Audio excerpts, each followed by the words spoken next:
Darley Football Club.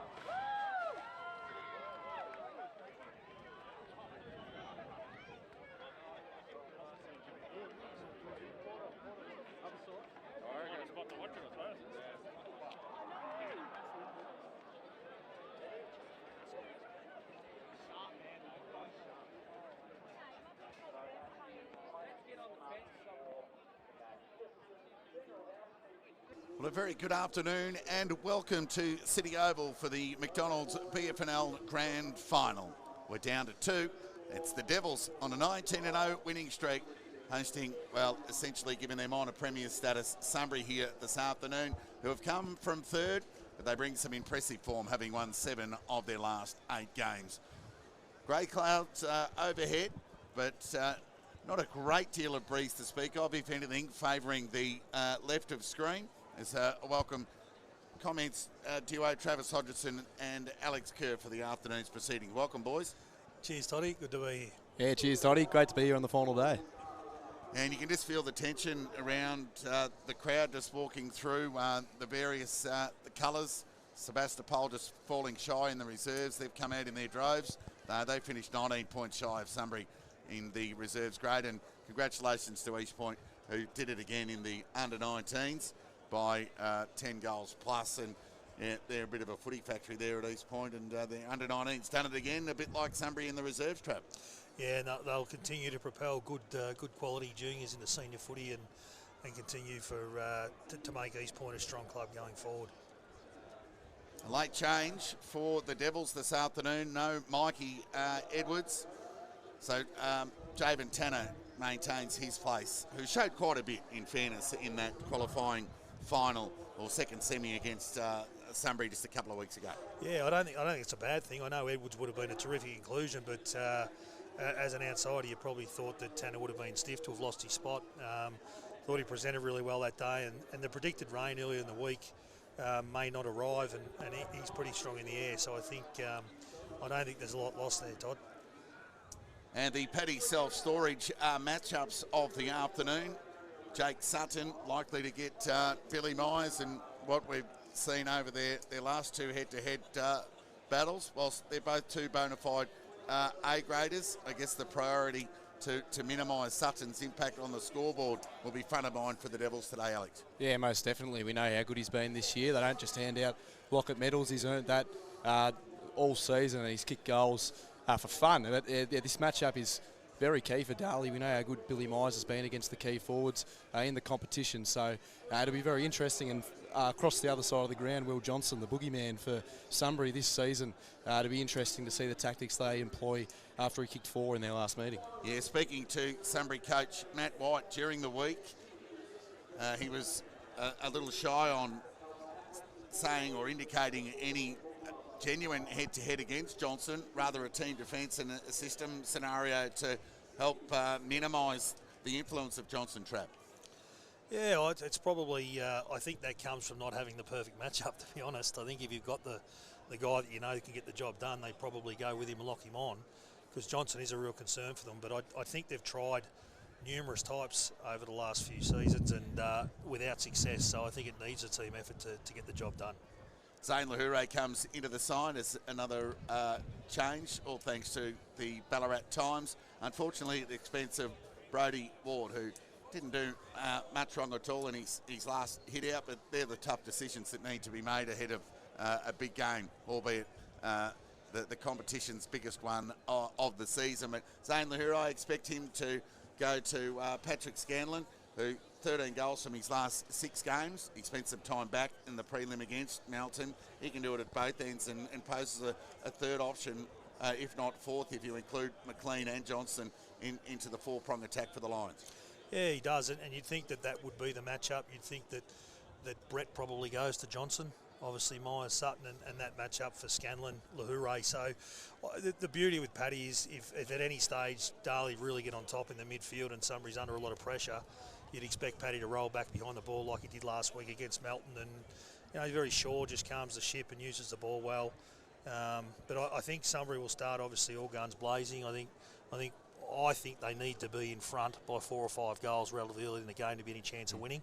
Yeah, their proven form against top 4 opposition this year. Their best quarters are their first and their third, and ironically the Devils' best against top 4 opposition at the second and the fourth. So there's some seesawing numbers favouring both sides, a split 2-2.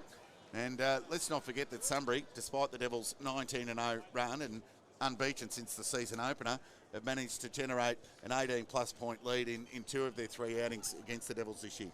Yeah, they have, and they've probably at times looked like they could go on with it, but over the course of the game, Darley's quality, the cream rises to the top. That's what's happened in the last few encounters, and Darley's found a way. But Sunbury have to start the same way. They brought an enormous amount of intensity when they played at Darley Park a couple of weeks ago and were unable to sustain it.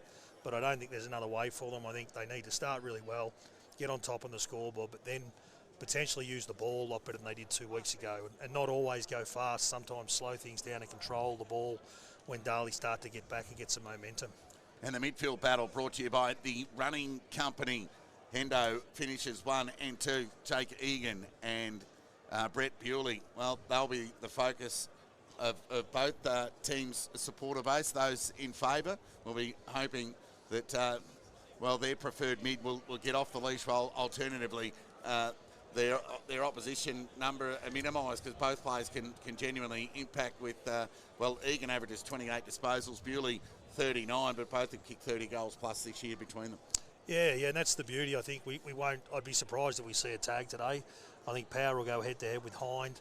Egan will obviously go head-to-head with Bewley. And I think,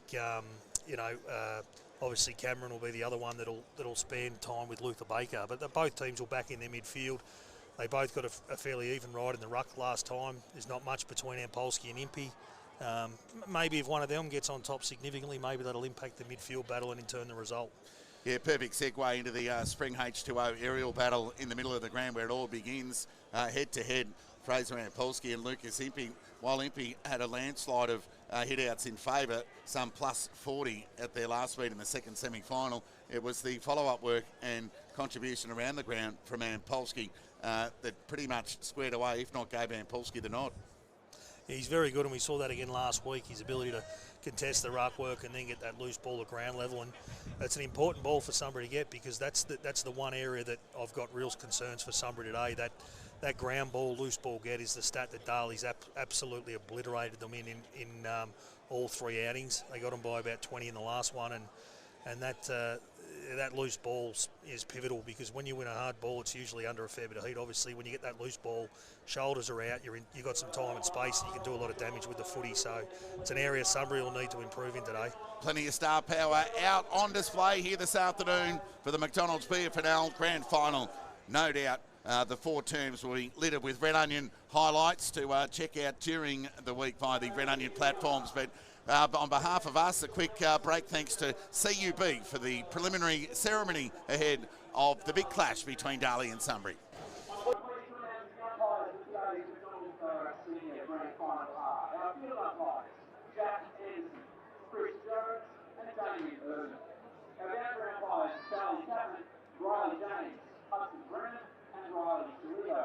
Now goal umpires Alex Martin and Alan LeBert.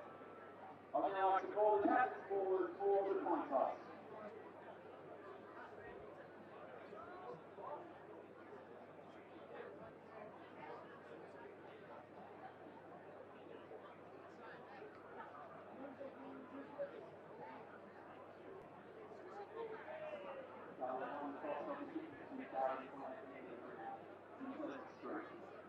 Now, if you are able, please be upstanding as we join together with the Australian National Anthem performed by Matilda Beans.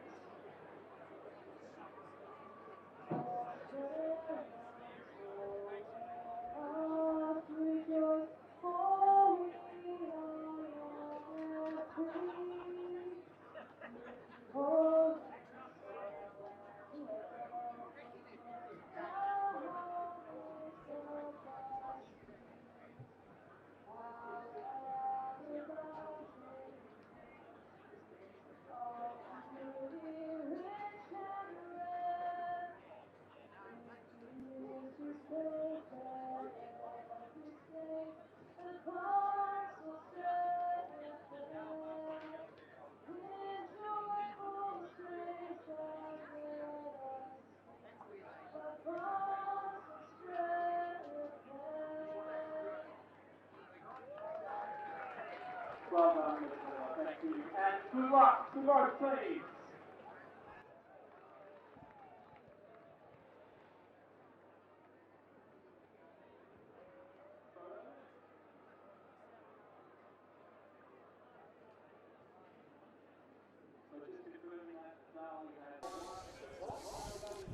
Daly have won the toss and will kick to the left of screen in the opening term to the Barry Plant end.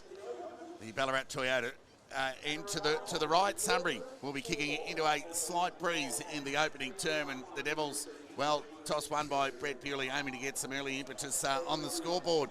And given Sunbury's recent starts, while they're 2-1 against Darley in first quarters, 2 of those wins were 3 goals plus. So the Devils, on the benefit of that toss, have drawn first blood in an attempt to deny them that early first term lead, Alex. Exactly right. That's the reason they've had the jump in those games, and this little early wins to Darley. They'll be very excited to have. And yeah, I think that matchup that we're going to see early on between Lever and Bewley going forward for Darley, I think that's really exciting to see, because we saw that Bewley probably got the better of Lever in that game a couple of weeks ago. So yeah, it's a great matchup and will be exciting stuff. Big thank you to all our sponsors that have put their hard-earned into this broadcast and collective contribution across the BFNL right through the 2025 season. Zimmy, one of those. So if you're around the ground today, head on down and check out Zimmy. It's a brand new app that helps athletes of all abilities browse football and netball clubs to find the one that's best suited to them. Big thank you to Zimmy. And of course, Red Onion, the providers of the vision this afternoon, big supporters of the BFNL. So expect to see plenty of Red Onion highlights to feature again during the week. We'll get a selection from you two guys, Trap. Sunbury. I'll go Sunbury by a point. But I think that for that to happen, they need to start very well and be in front of quarter time against the Breeze. Yeah, I'll probably lead towards Darley now. I think Sunbury needed the quick start, and if there's any chance to limit it, it's kicking into the Breeze. Darley by 18 points for me. Big cheer out going out to everyone around the region tuning in, whether you're from Coburg or Seattle.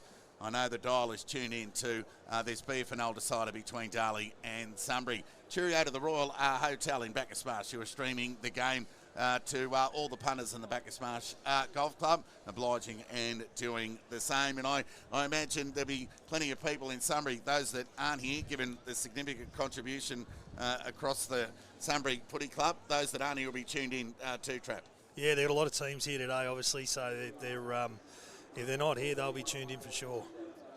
So we're not far off a start here. Both sides have gone through their preliminaries, and we're just about ready to get play underway. If you've just joined us, Darley have won the toss and will kick to the left of screen, albeit the Barry Plant end, to get this play underway. So both sides, plenty of respect for one another, but it's the first time these two sides have met in a BFNL Grand Final. Head-to-head in finals, Darley lead 5-2, but it's the inaugural meeting of these two in a BFNL Grand Final. You'd have to go back to the glory days of the RDFL when the two sides were split 1-1 when they took on each other in 1988 and 1989. So call it 36 years in the waiting, but finally we get the decider, Trap. Yeah, and the grand final experience today is heavily on Darley's side, obviously, with the success they've had recently. Only one Sunbury player out there today, Nathan Wood, that was here 9 years ago in a Sunbury jumper. Plenty of tension around the ground as we're not far off a start here. And Pulski and Impey in that spring H2O aerial matchup that we spoke about to have first touch. And McDonald's, they're offering a free cheeseburger for everyone in the crowd if the first kick of the term can be a goal. So Bewley ended up with ball in hand, had it released. Adam Azzopardi went searching for Bewley, got it back. Adam Azzopardi, loose ball gather from Muir. Gee, it was a hot tackle from Impey. A little unlucky there, Muir. And Impey fed the ball. Baker needs a kind bounce, and he got one. Fed it to his fellow lefty there in Bewley. He went back through traffic and looked to square the ball, and it was good. Found Inglis. Power did well there. He denied Bewley's left leg. Got outside of him, did everything right. But Bewley's that good a player. He can step inside and still hit a target spot up inside 50. Opening 40 seconds here at City Oval. And Harley Inglis. Well, the attention can often go to bigger targets inside 50. It's Harley Inglis who can fit. He can bob up in your soup, and he's going for flag number 4 today. How's the finish from the experienced Inglis? Straight over the goal umpire's hat. Devils on the board here early at City Oval with the opener. Something he does very well, Inglis, and that first centre bounce and the follow-up play after was exactly what you expect grand final day, wasn't it? Aggressive, both teams hard at the footy, a couple of strong tackles, and like I said, just Bewley's class was the difference in the end to be able to find Inglis inside 50. Just that first score of the afternoon, Alex, I'm sure it did go against Sunbury. That'll just relax a few. Yeah, for sure. I mean, it was just class from Bewley to find that kick. I know we've harped on about it already, but that was just fantastic stuff from a class player. So Darley with the opener through Inglis. We're back at the restart. And Polsky and Impey. Tap one by Impey. Egan wanted a hold. Breaking through traffic there was Cameron, who fed the ball. It was meant for McLean, who was forced to apply a solid tackle in the end to square away a stoppage, and we'll get a ball up. Attacking side of the middle of the ground for Sunbury. And where Polsky just muscled that out of the ruck and threw it onto the boot for a shallow entry inside 50. Guarded with a nervous start. Got it in the end. Lahoure fitted by hand effectively to Matt Riccardi. Continued the pattern of play along the line, and Duncan Cadman took a nice mark on the chest in front of Riley, right in front of the Devils coach's box. He wastes no time with the right boot to half forward. Bewley wanting a shove out, and he won't be obliged by the umpire, and they'll switch play here. Sunbury to Doyle, who looked to get back onto his preferred left side. And he can just go short and lateral to Muir, who looks to go inboard in the Sutton direction. It was a poor kick in the end. He found the wrong number 14, Trav. It was Mace Cousins, who's been in good form. I'd see plenty of him again today behind the ball if Sunbury use it like that. So arguably Darley's best in their 2 finals this campaign. The Werribee VFL listed Cousins goes towards half forward, out the Johnson direction.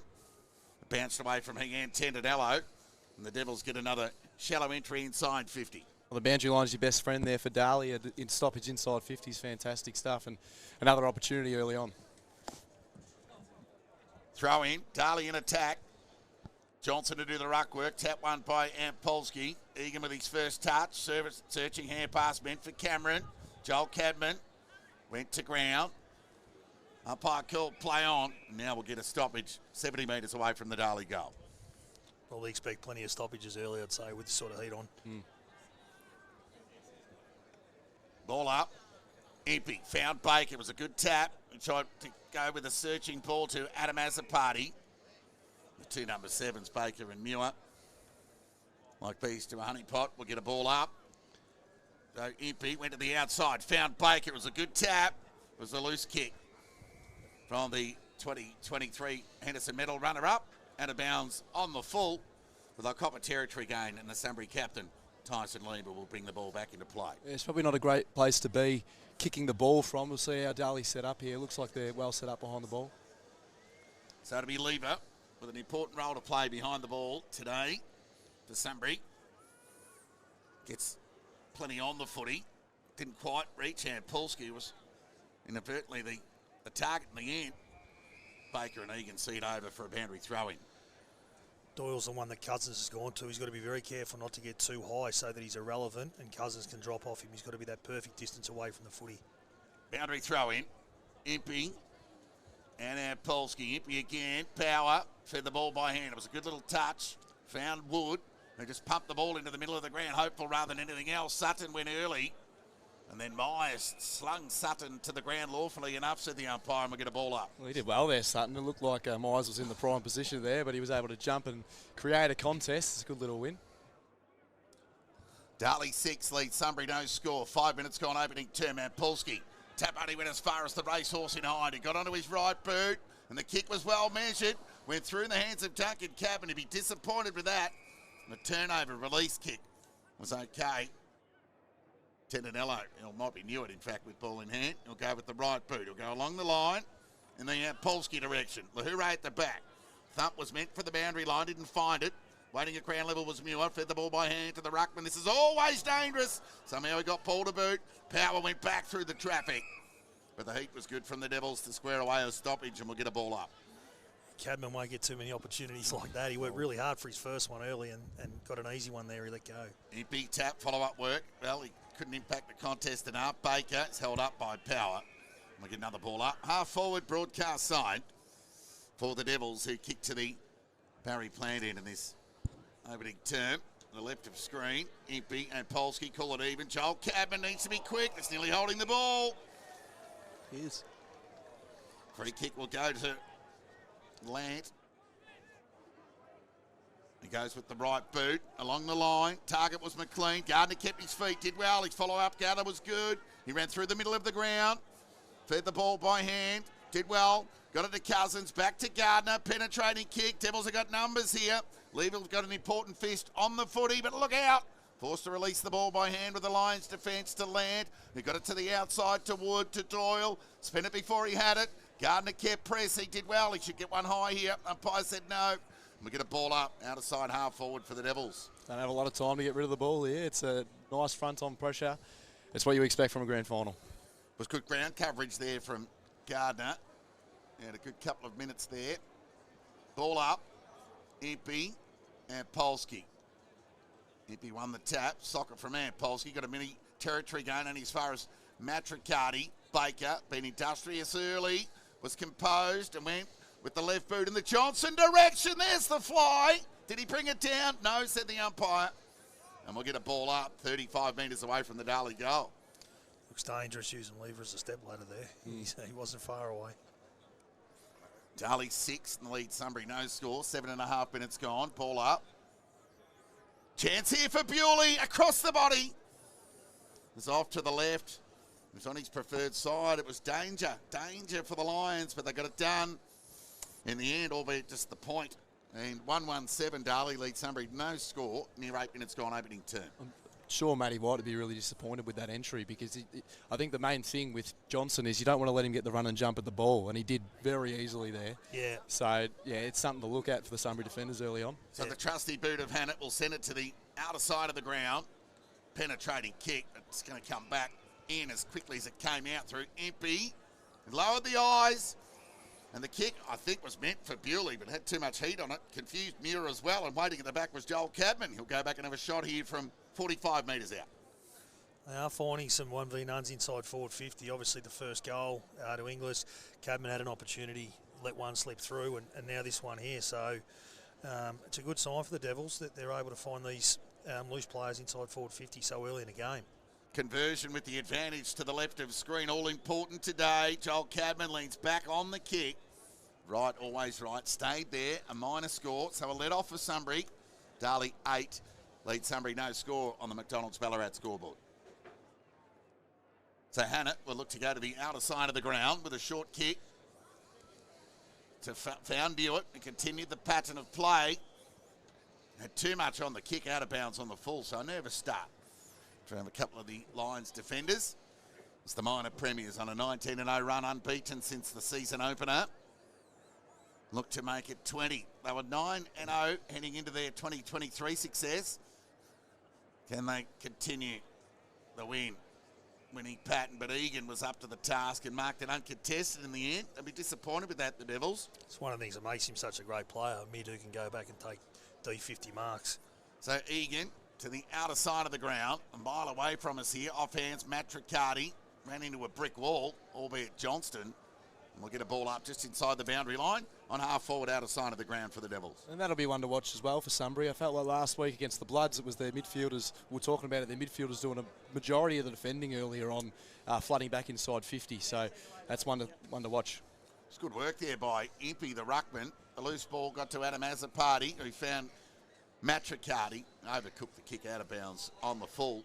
So a chance for the Lions to rebound and endeavour to get some hit-up targets and create some overlap here, whilst most of the plays being played in the Devils' front half in the opening 10 minutes.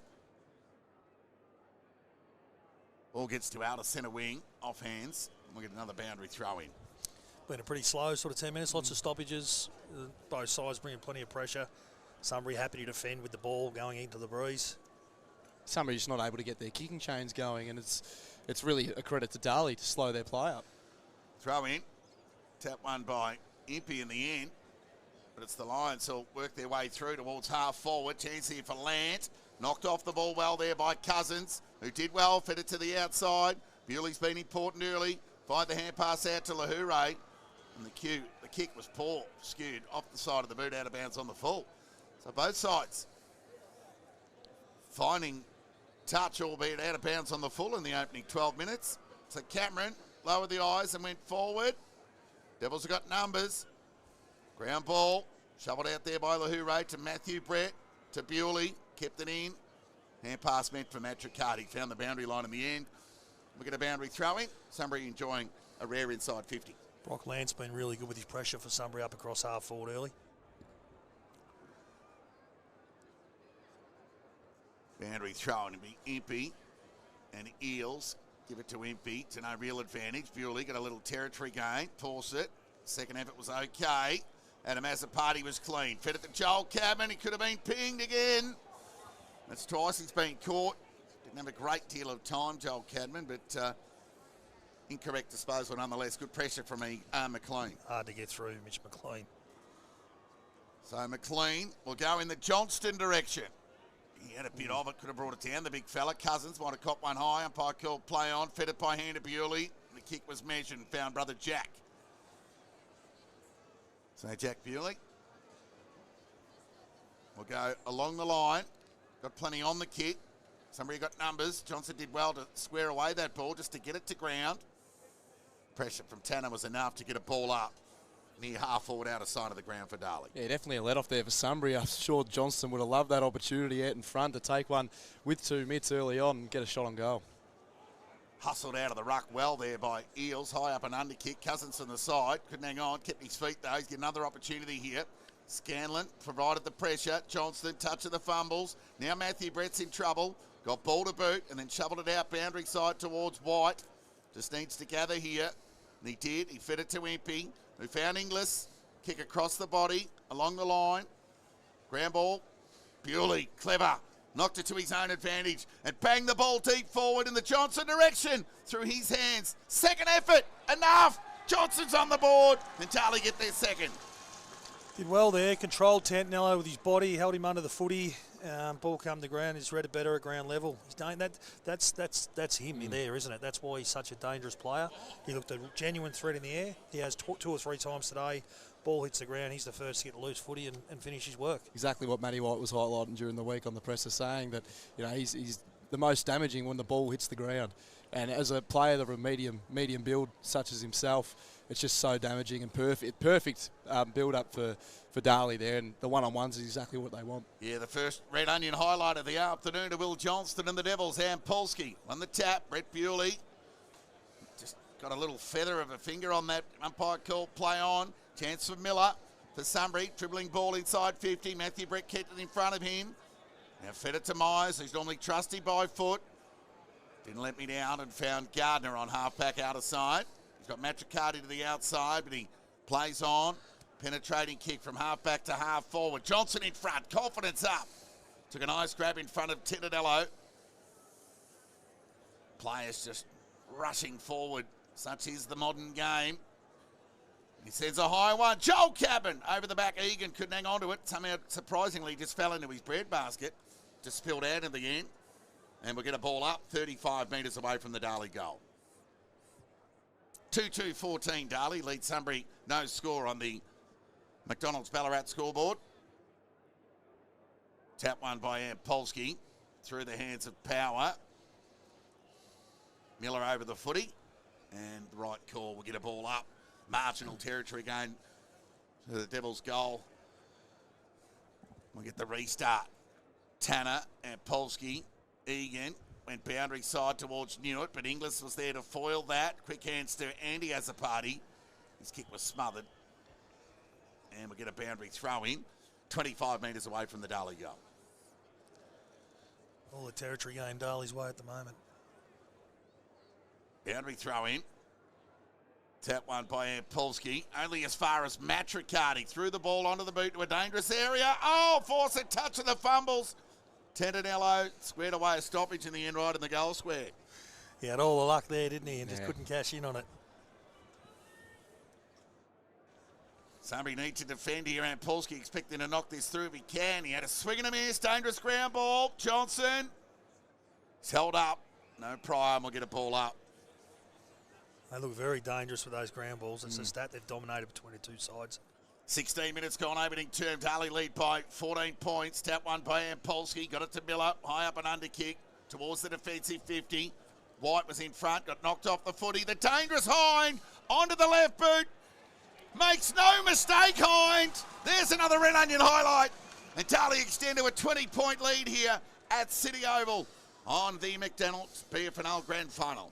I know they're kicking against the breeze, but this is different territory for the Lions, isn't it? For Darley, they've always had that head start that they could fall back on when the Devils come at them. They're going to have to do it the hard way today without the head start. What a great finish from Hind, his second kick of the afternoon, near 20 minutes into this opening term. And that would have blown away the cobwebs behind, who's playing in his first ever grand final. Yeah, and it's interesting too, Darley starting with 7 backs. Hind's the +1 behind the ball. Tap one by Cadman. Good pressure there from Baker, and he's going to be rewarded. They're away with the advantage. Hind with the confidence up, took a running bounce, took a second. He couldn't run into another Red Onion highlight here. Fed the ball by hand. Hatcher back to Hind. Shot on goal is good. Devils up and about at City Oval. Hind on fire. He's got 2 in a minute. The Darley extend to a 26-point lead here at City Oval. Jeez, who's going to stop him running off half-back like that? Just streamed through, Yep. unmarked, and just got his own ball, really. That was fantastic work from Hind after an absolutely unbelievable finish on his left foot. To do that less than a minute later is fantastic. He's just gone to the bench for a well-earned rest. But Yep. it was interesting. They've sent him to the back and played 7. Somebody's had a loose at their end, and the Lions have rolled one onto him to try and contain him, but his leg speed makes him so hard to hold on to. I'll need a car to keep up with Hind. Ball up. Duncan Cadman and Polsky. Call it even. Follow-up work was good with Polsky. Good pressure at Cadman. Jake Sutton fed the ball by hand to Egan. Standing start. Territory gain. Darley got numbers. Oh, courage. Myers took a strong mark. They're not going to get through. And he came broadcast side. Chiselled the kick to Inglis, who kicked the opening goal of the game. High up and under kick. Impey. Was Tanner, in fact, in front. Ground ball, look out. Egan and Bewley. Neither could impact. Hannett forced to release the ball. Clean gather from Fawcett. Sent it towards an open goal square. Bouncing ball. Just finds its way off to the left and through for a minor score. You wonder how much this breeze is playing a part in this, because it just feels like Darley, no matter what, even if they were kicking into this slight breeze, it feels like they're still going to be on top. So Lever will look to come broadcast side. He can go short. The kick's okay to Scanlon. They'll look to go along the line. Gee, that was a nervous kick. Good attack on the ball from Duncan Cadman. Tanner presented. Dispossessed by Muir. Forced to apply the tackle, and we'll get a ball up on half forward. The reason it's a nervous kick, he looks up, he sees Brett, he sees Myers, and he sees Cousins. 3 of them by themselves, because they've rolled Scanlon back behind the ball now to try and stop the bleeding. Problem is, it's hard for him to go forward. And Polsky grabbed that one out of the ruck. Lucky to get a little boot to it. Now Bewley held and or push. He'll take the free kick.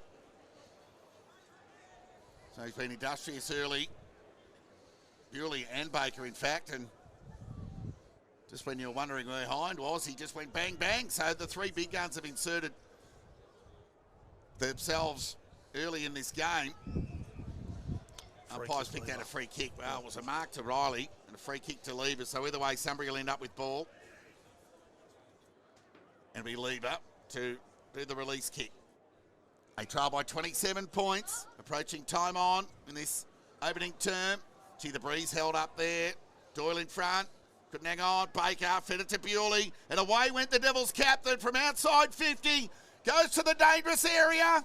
Gee, Johnson was looking to shepherd that through, but it was offline, off to the right through for a minor score.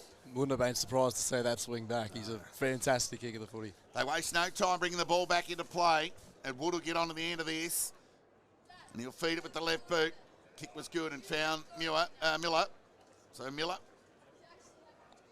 will go short. Looks to just tip it over the top to Scanlon.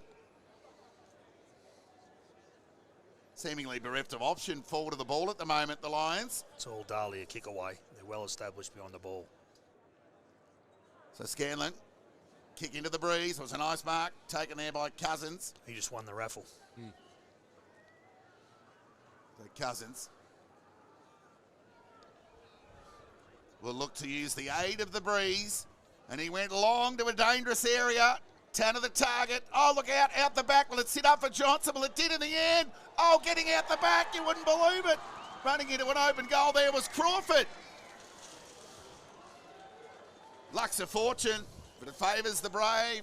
And it's all with the Devils at the moment. They've kicked 5 unanswered here at City Oval. Johnson's the one that got it again, first up. He reads it so well off hands.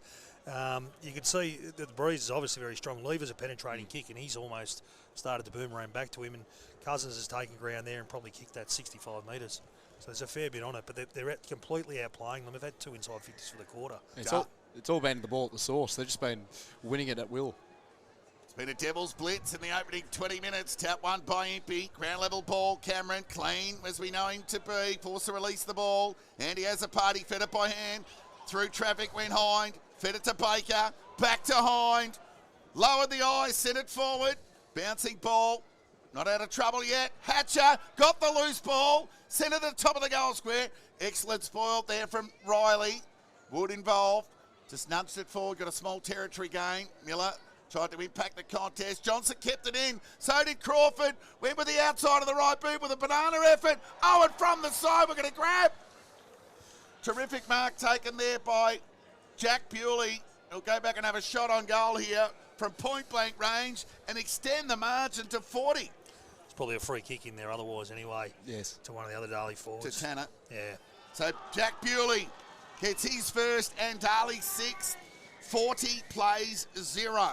They're under siege, and again, I don't know if it's happened much throughout the year, but I know in the final 2 weeks ago, Hind was at centre bounce all day. So whether DJ saved this just for grand final day, but just coming off the back of the square, here he goes again, just setting it up. Somebody will go to him, but they can't keep up with him. And it looks like Doyle at the moment, which wouldn't be the right one because Doyle's not real quick and Hind's lightning. It is Doyle, so. Darley, well, they kicked 7 goals in a quarter against Sunbury earlier in the year. They're on track to match, if not better that. Time on in this opening term, 23 minutes gone. Ground ball, gee, they've been dangerous through here, the Devils. Impey just muscled it forward. Muir couldn't gather cleanly. She could have got Adam as a party over the shoulder. Sutton gathered, fed it towards Miller through traffic. Got ball to boot to half forward. Lant at the back, got a spoil, but Cousins was strong and he kept his feet. He sent the Devils back into attack with a long bomb. But reading it best over the back there was Scanlon, who took it uncontested in the end and went lateral to the outer side. Didn't hit the target, but Wood got a favourable bounce. Fed it by hand to Gallant. His short kick was poor. Just serious uncontested errors here by Sunbury after taking an intercept mark like that and looking lateral and just not hitting targets like that. In a grand final, it's just going to cost you, and it has. 40-point lead to the Devils if you've just joined us. 24 minutes gone. Opening turn, boundary throw in. Impey got a little touch on it. Waiting at the back there was Miller. Fed it by hand to Power. High up and under kick to outer centre wing. Charging at the back there was Gardner, but strong in front there was Land, who read it best.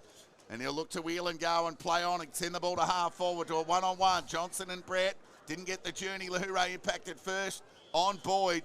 Got an important touch on it to the safety of the boundary line, and we get a throw in on half forward outer side. Yeah, we need to see that response from Sunbury here. They need to show something, you'd feel, before the end of this first term. Boundary throw in. Eels muscled Impey out of the contest, threw the ball onto the boot, dribbling ball. Gardner kept it in front, got away from Egan, fed the ball by hand. It's a good hand pass in the end. Oh, Joel Cabot took too long. That's the 3rd time he's been caught this term. Free kick, but is it? Sling tackle in the end. Might be Adam as. It's actually Andy as a party. He looks a bit dazed and confused there. So Brett Bewley will take the resultant free kick. Given as the party's gone off for a Disprin. Right. They still sell that these days. They breed them tough at Darley. Went short to Baker. Out of centre wing, left boot, long kick towards the attacking 50. Through the hands of Ampolsky. Doing the sharking there was Newitt. Dangerous kick. Muir, one hand at it, could hang on. Hines pushed up to half forward, released the ball. Looking for Baker, went to ground. Somebody got the support. They fed it out the front to Power. Could have been infringed. Umpire called play on. Jack Bewley will get the loose ball. and send it to the outer side of the ground. Hot footy. Miller, Boyd, fed it by hand. Got it to McLean. Off hands, good smother, good pressure from the Devils to get it over the line for a boundary throw-in.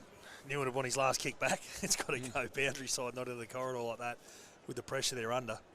This was a game of basketball. Matty White would have called a timeout 10 minutes ago, but he's probably still got 5 minutes to hang in there. They trail by 40 on the McDonald's Ballarat scoreboard. Tap one by Impey. Baker, been good. Left foot kick beyond half forward. Ground ball Gallant, and it's stolen away from him by Tenner. Hand pass fed to the outside to Inglis, to the danger area. And the grab's being taken by Cousins, who's pushed forward. They'll go back and have a shot on goal here from 20 metres out near directly in front. Those half-backs are causing a lot of pain, aren't they? Cousins and Hine just coming off half-back, and there's a lot going on behind the ball where the Sunbury players are trying to stop them from getting past them, but the surge is aggressive. Just allowed to stream forward now and gets a shot on goal, so yeah, it's very worrying signs here for Sunbury. So Cousins for his first, and 7 unanswered for the Devils. Deliberate approach, kicks on its way. Devils on fire at City Oval. 7 unanswered. Sunbury, no score as yet. Matty White needs to get some magnets moving. Trav, I'll ask you with your insight with the as the coach. Of course, premiership coach in the BFNL with Bacchus Marshpack in 2016, ironically against Sunbury. But Daly extend on the McDonald's Ballarat scoreboard. 7-4-46. They lead Sunbury. No score. A Devils blitz. Near 28 minutes gone opening term. There's not heaps you can do when the opposition's controlling the ball, but they do need to change the Hine matchup. It's Murphy Boyd now. It was Doyle before. It's got to be a Brock Land type with leg speed. Ball up, tap one by Impey. Egan at it. Swing at it. Didn't get much impact. Loose ball. Inglis held up. And we'll get a stoppage squared away on outer side centre wing. Lance back there, McLean's back there, but at the moment it's Boyd v Hind, and it's just they're worlds apart in leg speed. Ball up, give that tap to Polsky. Went through the hands of the recently crowned Henderson medalist. And Hines off to the races, took a running bounce, ran to 49 and tipped it over the top. Tanner got it. Told to play on. Umpire said it was touched. Had to feed the ball by hand. Not out of trouble yet, Sunbury. Scanlon knocked it forward. Excellent gather there from Cousins. Quick chip at the goals. It's just gone off to the right through for a minor score. Hind again. Boyd just can't keep up with him. That's the one they need to change because it's absolutely slaughtering them. They've got the best 10 players on the ground at the moment, Darley. Cousins one of those. Bewley, Hind, Baker. And the kick-in was good.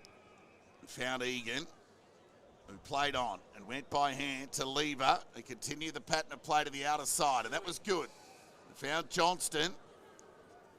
Took an overhead mark, told to play on by the umpire. Fed it by hand to Lever, who pushed up and was a searching hand pass in the end. Powell's attack on the footy was good.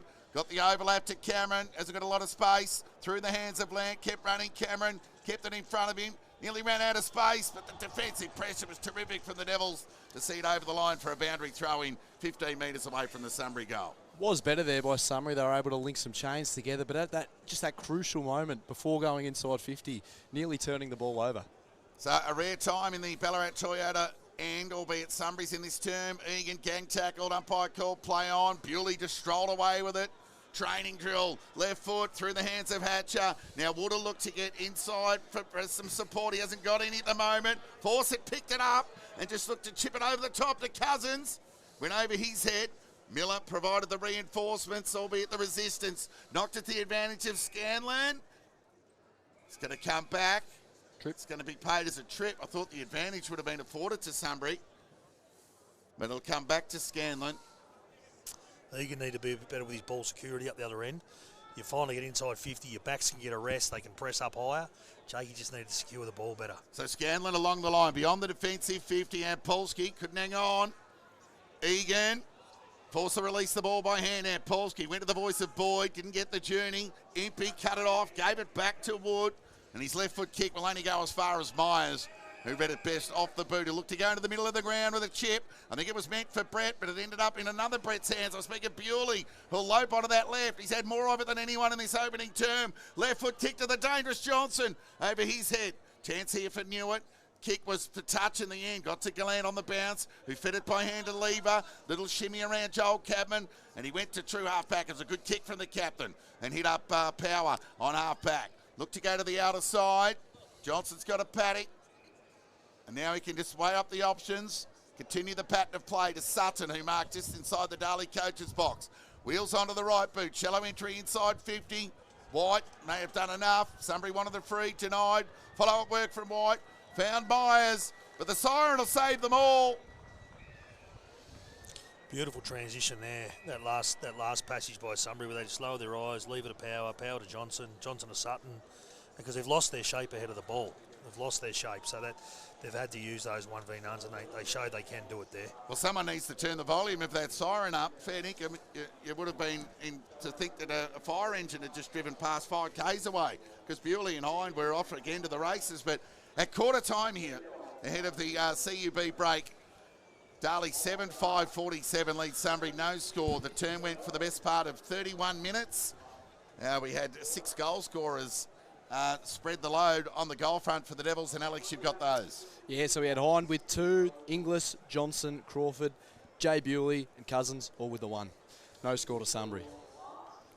So all the play to the left of screen, the Barry Plant end, and while Bewley and Baker started well on top in the running company midfield battle, it was the likes of Hind and Cousins in the second half of that opening term that were able to work their way forward and both hit the scoreboard. Yeah, and it can tend to happen. That's because obviously when a team starts to get on top, the natural thing for players to do is start to gravitate back behind the ball.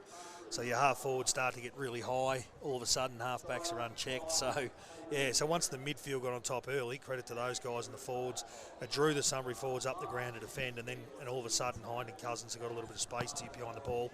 Myers started taking some intercept marks when Sunbury dumped the ball long.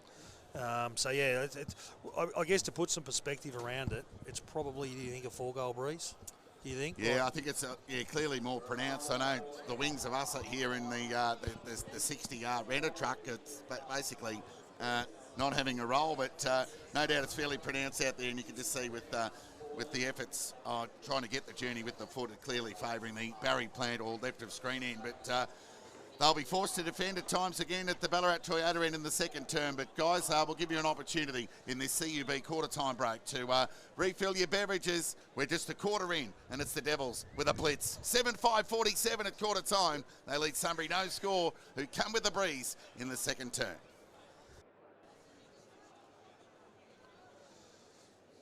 Welcome back to City Oval for the second term of the McDonald's FNL Grand Final between Darley and Sunbury. And it's the Devils who kick with the aid of what we anticipate to be a 3 or 4 goal breeze. If we look off into the distance, we can see a flag near the department store favouring the Barry Plant or left of screen end. So goals to the Toyota end will come at a premium, and Sunbury validating the degrees of difficulty in that opening term, having not scored. Darley lead by 47 points on the McDonald's Ballarat scoreboard. Sunbury fans just stunned here at City Oval. Devils up and about, but plenty more to play out. Questions will be asked of the Devils' defence in this second term. Trav? Yeah, so Hind will start off the back of the square again as a 7th. So it looks like Hind wants to go to Doyle. Brock Lamp wants to go to Hind, which is the one Sunbury want. And they're going to fight fire with fire at the other end and use their loose as Jack Hannett, who's the one you want the ball in the hand of. So hopefully Jack can do a fair bit of damage for Sunbury this quarter, in their time with the win. And the running company midfield battle, Devils on top on the back of that opening term with Bewley Baker having a significant impact. As that low volume siren sounds to get played away in the second term, up they go, give it to Impey, that opening tap to no real advantage. It's a hot footy early. It's all about impact early for Sunbury in this second turn. Can they get a couple of early ones? And good to see Brock Lance just locked straight onto Hind. So at the restart, tap one by Ampolsky. Now good chance here for the Lions through Miller. He got it to the outside of Doyle. Hand pass was hopeful rather than anything else. That's dropping the ball. Free kick against Adam Azzopardi.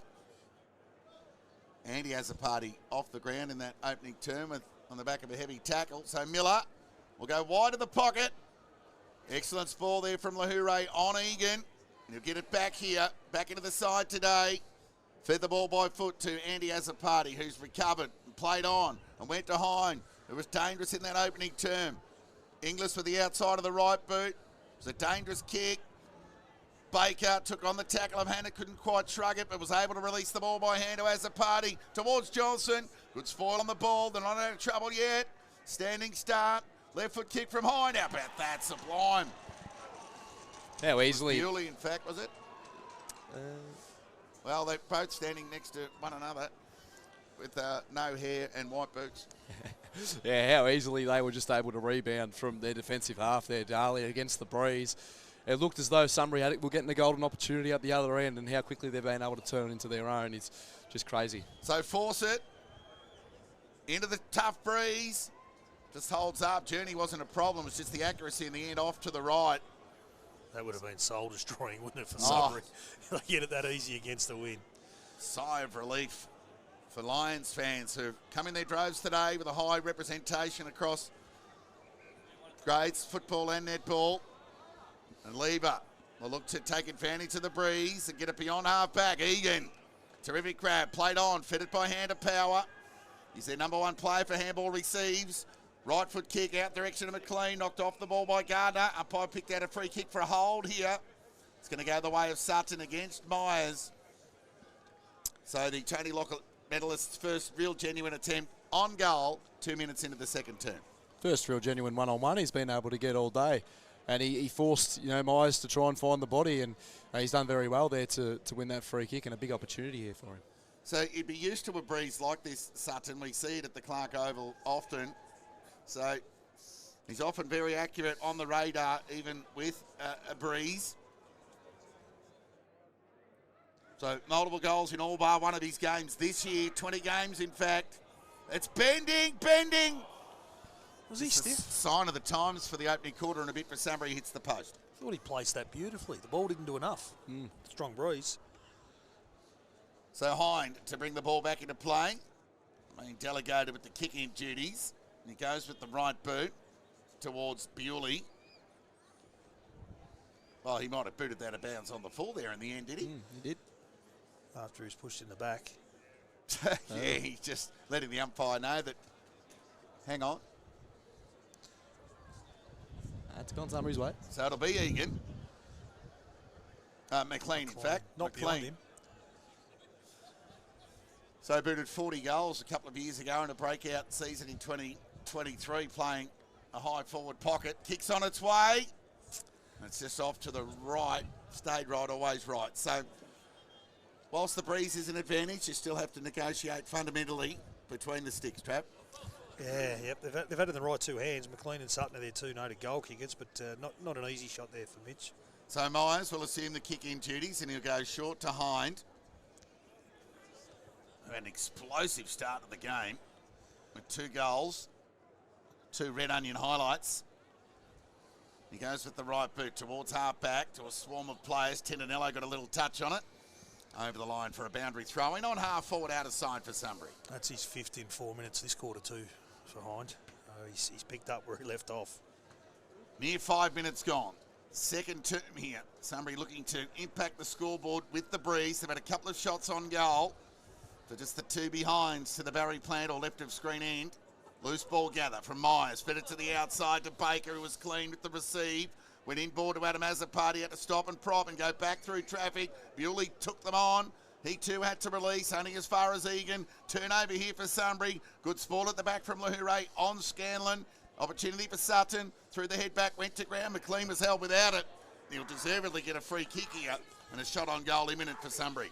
And this is much better. It's a much better look at goal as well. Obviously, Sutton would be backing himself to kick a goal from the arc where we saw him have the shot before, but McLean had that shot on the boundary. They just weren't very high percentage options. This is a great chance to be kicking a goal here. Yeah, gets his chance. Terrific pressure by Power and Miller on that far wing to spill the ball to Egan and create that inside 52. It's what they brought to the table 2 weeks ago against Darley. A lot of pressure. It hasn't been at the same level today. Well, if McLean can slot this, they should come from everywhere, the Lions. It's one step at a time, 1 goal at a time. And a kick from McLean is just what they wanted, Sunbury. And they get 1 back. There's the goal. Exactly what they were after. There's Sebastopol playing coach Tony Lockyer joins us. He's got some duties today. Unfortunately, the great man with I think they're doing the food, the borough. So they'll be getting a good earn too. And East Point doing the booze. That's it. Selling those wonderful CUB products that we have to refer to right throughout the afternoon. And let's just hope Dan Jordan's wife, Penny, hasn't gone the early crow. She had a hard rated in both hands on their way past. Need a big 10 minutes here, Sunbury, don't they? Yeah. You know, bring that pressure they got from Power and Miller on the wing, turn the ball over a few times, win some ball at the source, which they haven't been able to do, and start to close that gap to give themselves a chance at half time. Looks like they're bringing in a substitute ball as well. I think the ball's trickled out the back down to the street, so new ball. Well, let's not forget the Devils only had one goal on the board at the 8-minute mark of the opening term, so that's what's transpired here for Sunbury. So if they can get some momentum going their way. And it starts with Miller, who fed it to Ampolsky from half forward, inside 50, wide towards Scanlon. The corralling was good enough from Lahoure. The bouncing ball found its way over the line for a boundary throw-in right in front of the McDonald's Ballarat fence. Well, entries is exactly what Sunbury have been after, and we were thinking about how much this win was going to impact their chances to get them, and it seems as though it is. Boundary throw-in on a sun-kissed, momentarily City Oval. Matthew Brett did the roving, fed it by hand to Myers, sweeping hand pass to Bewley, didn't have a lot of time, fed it along the line. Was hopeful rather than anything else to find Joel Cadman.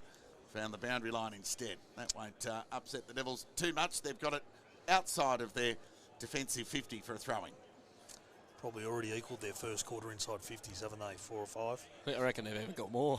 Tap one by Impey. Baker again. Left foot kick, territory gain, set up good for Tanner. Touch of the fumbles, gets a second opportunity, knocks it forward. 1, 2, now out of the contest. Jack Bewley was composed and ran away. Sent it inside 50. Johnson! It's a good kick. Tananello did little wrong there. A really nice kick. Johnson has that spring in his legs that make it so hard to defend. And the kick of Jack Bewley into the breeze was always going to make it even more difficult for Tananello, who was at the back as the ball held up. That's all right, aided by the breeze there, but he obviously drew that up perfectly, and yeah, another prime position to be kicking a goal. So the Devils into the breeze with their second deliberate shot on goal to the Ballarat Toyota end. It'll be Johnson for his second of the afternoon and an important one into the breeze. And he's off to the right, so a let off for Sunbury. And the Devils second behind. And as many opportunities in this second term. Near 9 minutes gone. So it'll be Hannett. Gee, he's the man you want the ball to be in the hands of because he's such a prodigious kick. Gee, Joel Cameron got a good fly. Pressure good there from the Lions. But we'll get a ball up. Baker. Gee, it was clean again. Baker was just taken to the ground. Young Zach Stevens. Yeah, it looks like Stevens has got a bit of a run with that role now for Baker, given Baker's impact in the first quarter and a bit. Tap one by Impey, searching for Baker, gathered, fed it to Bewley, who went by hand, opened the door, chance for Adam Azapati, he was elusive, left foot kick. Well, it was poor in the end, out of bounds on the full. So another let off for Sunbury. They're on this outside out here, set the ground up well, the Lions. So Lever will come broadcast side. Buy him a beer. It's been a rare moment for us here. Left foot kick will just sit up for Sutton. He's forced to go back because Muir presented. He had a swarm of Devils to negotiate through. Lever provided the run. Forced to release the ball. Now Muir's under the pump. Dropped it in the end and the umpire pinged him. Great defensive pressure from the Devils. And they'll get the ball back at an opportunity to go inside 50. How about the swarm of numbers there from Darley? Just didn't give Sunbury an inch there to exit D50, and yeah, fantastic effort. So it'll be Hatcher. He'll go short to Matricardi.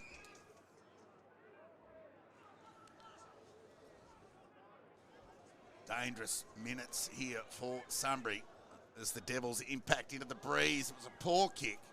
And they're away. Touch at the umpire. Gallant fed it by hand to Muir. Went to the outside to Newitt. And Cameron with the left boot. Beautifully weighted kick out in front of Sutton, who took a juggling mark on the chest. Well done by Cameron. Nice quick hands and then a beautiful left footer to Sutton on the chest. So Sutton looks for an option and goes from half back to half forward. Scanlon presented. Good spoil on the ball from Lahure. Only as far as Boyd. Got around Gardner. Oh, the smother was terrific there from Lahure again. Loose ball opportunity. It's going to go the way of the Devils on the back of it too high. So force it. Fed it to Bewley. Got around one. He's had about 4 or 5 hand passes in a row. Took them on, Bewley. Now you're in trouble. Kick smothered in the end. Bit off more than he could chew there as Miller will be the beneficiary. Slow hand pass. Egan had to go back to Cameron, who can steady the ship here. Nervous kick. Smothered again. Somebody got numbers through Land, who took on the tackle of Fawcett and pinged. They're very hot on the hand pushing out to try and take on the player here today. Oh, it was great. Not afraid to pin it, yeah. It was great. Great tackle from Fawcett because Land had all the pressure through the body. Had the momentum, didn't he? Dumped as he kicked down the ground against Land. Frustration there from Brock. It's been a great minute as well there from Fawcett. He was able to win that crucial 1v about 4 in the middle where he got the high tackle. So Joel Cameron went to Andy Azzopardi. His kick was smothered by Power, who'll rebound for Sunbury. Bouncing ball, excellent gather there from Scanlon. Didn't break stride. Excellent effort there from Land to deny Matthew Brett what was just going to be a Darley mark in the end. And he finally got it over the line for a boundary throw-in. 3 Devils v1. But the Lions will take that, a throw-in inside their forward 50. Yeah, great effort by Lant there. That's a massive win there by Sunbury when, Darley had all their outs, plenty of numbers around the ball. It's a credit to him there. Darley lead by 41 points on the McDonald's Ballarat scoreboard. Boundary throw-in. Tap one by Eels. Baker thrown out of the contest, and the ball went with him. Now he's an opportunity for Stevens. Just threw the ball onto the boot. Bouncing ball across the face will find its way over the line for a boundary throw-in. And a chance for the Lions to reset and make the most of this forward 50 entry to the Barry plant end. Great to see the kid back himself there and take the game on. Give himself a shot at goal. 13 minutes gone, second term. Sunbury in attack here. Endeavouring to work their way back with the breeze. Throw into a dangerous area. Gathered there by Matthew Brett when searching for Myers. But Sutton was there, grabbed the footy and was held up by Myers in the end, and we'll get a ball up 25 to 30 metres away from the Sunbury goal. So Eels and Duncan Cadman. Neither ruckman can impact. Cousins knocked off the ball there by Boyd. Free kick. Unlawfully, said the umpire. Just got Cousins right up the middle. And he'll just suck in the big ones, Cousins. Might even just give it back to Hind here, but Sutton was there to deny Hind that handball received. So he'll lope away onto that left boot, Cousins. Dumped as he kicked. Got plenty of it. Out of bounds on the full in the end. So he's been in the wars in each of the 3 finals. He's got some physical attention. Sunbury rebound. They go forward. Land at the back. Off hands. Foot race on here. McLean. Loose ball. Rush through for a behind in the end. Well, that's probably definitely a case of the teams, not letting a player like Cousins have an inch. You can't allow that. And so that physical attention, I'm sure that he would be expecting that as a player. And I reckon he's handled it pretty bloody well the past 3 weeks. So Billy Myers to bring the ball back into play for the Devils. Sunbury 1-3-9, Trail Daly 7-7-49. Myers got plenty on that drop punt into the breeze to half back. Off the hands of the Lions defence to the safety of the boundary line, and we're going to throw in 65 metres away from the Sunbury goal. Hard to score if you're not doing it in transition from stoppage. Like 36 players in Sunbury's half of the ground. A lot of traffic to deal with. Boundary throw in. Johnston for Sunbury and Duncan Cadman. Johnston grabbed it out of the ruck cleverly and muscled the ball forward. McLean at the back, but strong in front was Cousins again with courage. Wow, that was impressive. Just to hold his ground. He goes short and the kick was good to Duncan Cadman. He's a star. And he goes long into the breeze. Hatcher needs to go forward. Muir went early. It was a hold. Hatcher overcommitted in the end. So Muir will take the resultant free kick and rebound here for the Lions. Chance to send them into attack. You've got a 4-pronged, dangerous attack forward, but can't underestimate that. That was a good spoil on the ball by White on Newitt to the safety of the boundary line, and we'll get a throw in 65 metres away from the Sunbury goal. It's good to see a moment like that for White, who is playing in his first grand final for the Devils, so he'd be loving that. Throw in. Johnston again, he'll look to grab it out of the ruck. He did, and then took him on, and we'll get a ball up. He's one of those burly big fellas that when he gets that opportunity to do his forward ruck craft, grab it out of the ruck and have a shot. But this time he's 60 metres out. So he goes the tap. Muir at the back. Through traffic. Fed the dummy to Baker. And then fed it inside to Egan, who took on Bewley. And then had force to release the ball by hand only as far as Gardner with a high up and under kick. Somebody got numbers here. Couldn't impact aerially. Knew it was clean and evasive. Dribbling ball towards half forward. Gardner, the gather, terrific from the shoelaces. Fed the ball by hand to Matricardi. Right foot kick towards outer centre wing. Opportunity here for White. Corralled by Boyd, but not before White could get ball to boot towards half forward. Lever. Oh, somehow Johnson ended up with it. Left foot kick across the body. Gathered by Jack Bewley, but muscled over the line for a boundary throwing. It was Tedanello and Lever on Johnson, and somehow Johnson ended up with it. He's a handful. Ooh. Tick over 17 minutes gone. Second term here. Sunbury with the only goal of the term. That won't bother the Devils too much. Kicking into a 3 or 4 goal breeze. Johnson with the tap. Shark there by Andy Azzopardi. Holding the ball every day of the week. So an exit opportunity here for Muir. It's been the pattern of the day, bereft of option forward, so a territory gain. It'll be turned over. Free kicks. Devils through Hind. Oh, they've given away a free, the Devils. It'll come back and it'll go to Sunbury. It'll go to Johnston. Lateral. Now it'll come back. Yeah, Johnson's off with blood, I think. So Egan will take the resultant free kick. He can feed it by hand to Gallant if he likes. He can come broadcast side to Newitt. Now that would evidently open up the game. Yeah, they need to take it. They've got to try and find another way through because they're not getting through straight. So he'll go there now. And the kick's good. And now they get the overlap. Doyle just chips it over the top. This is better from Sunbury to Miller, who looks forward, ignored Sutton and looked to square the ball. It was an awkward kick. Lucky Sunbury had numbers in the right time, right place. There's power. Fed it to Lant, who kept it low out direction of McLean. He was tackled and thrown to the ground, didn't have the ball. Free kick, Sunbury. That was just a little bit clumsy from the Devils' defence. A much better watch, wasn't it? Just to see Sunbury open up the ground with a couple of lane changes, and they just look so much better. They got through because Dahlia is so well established when they go straight. They can't get through. And they made the most of that, of a poor free kick to give away by Dahlia. That ball was obviously going out the back. That little nudge to Johnston just turns the game around. Obviously, there was a bit of play leading up to it, but that's where it just started. So McLean for a shot on goal here to get another one back for the Lions. Kicks on its way.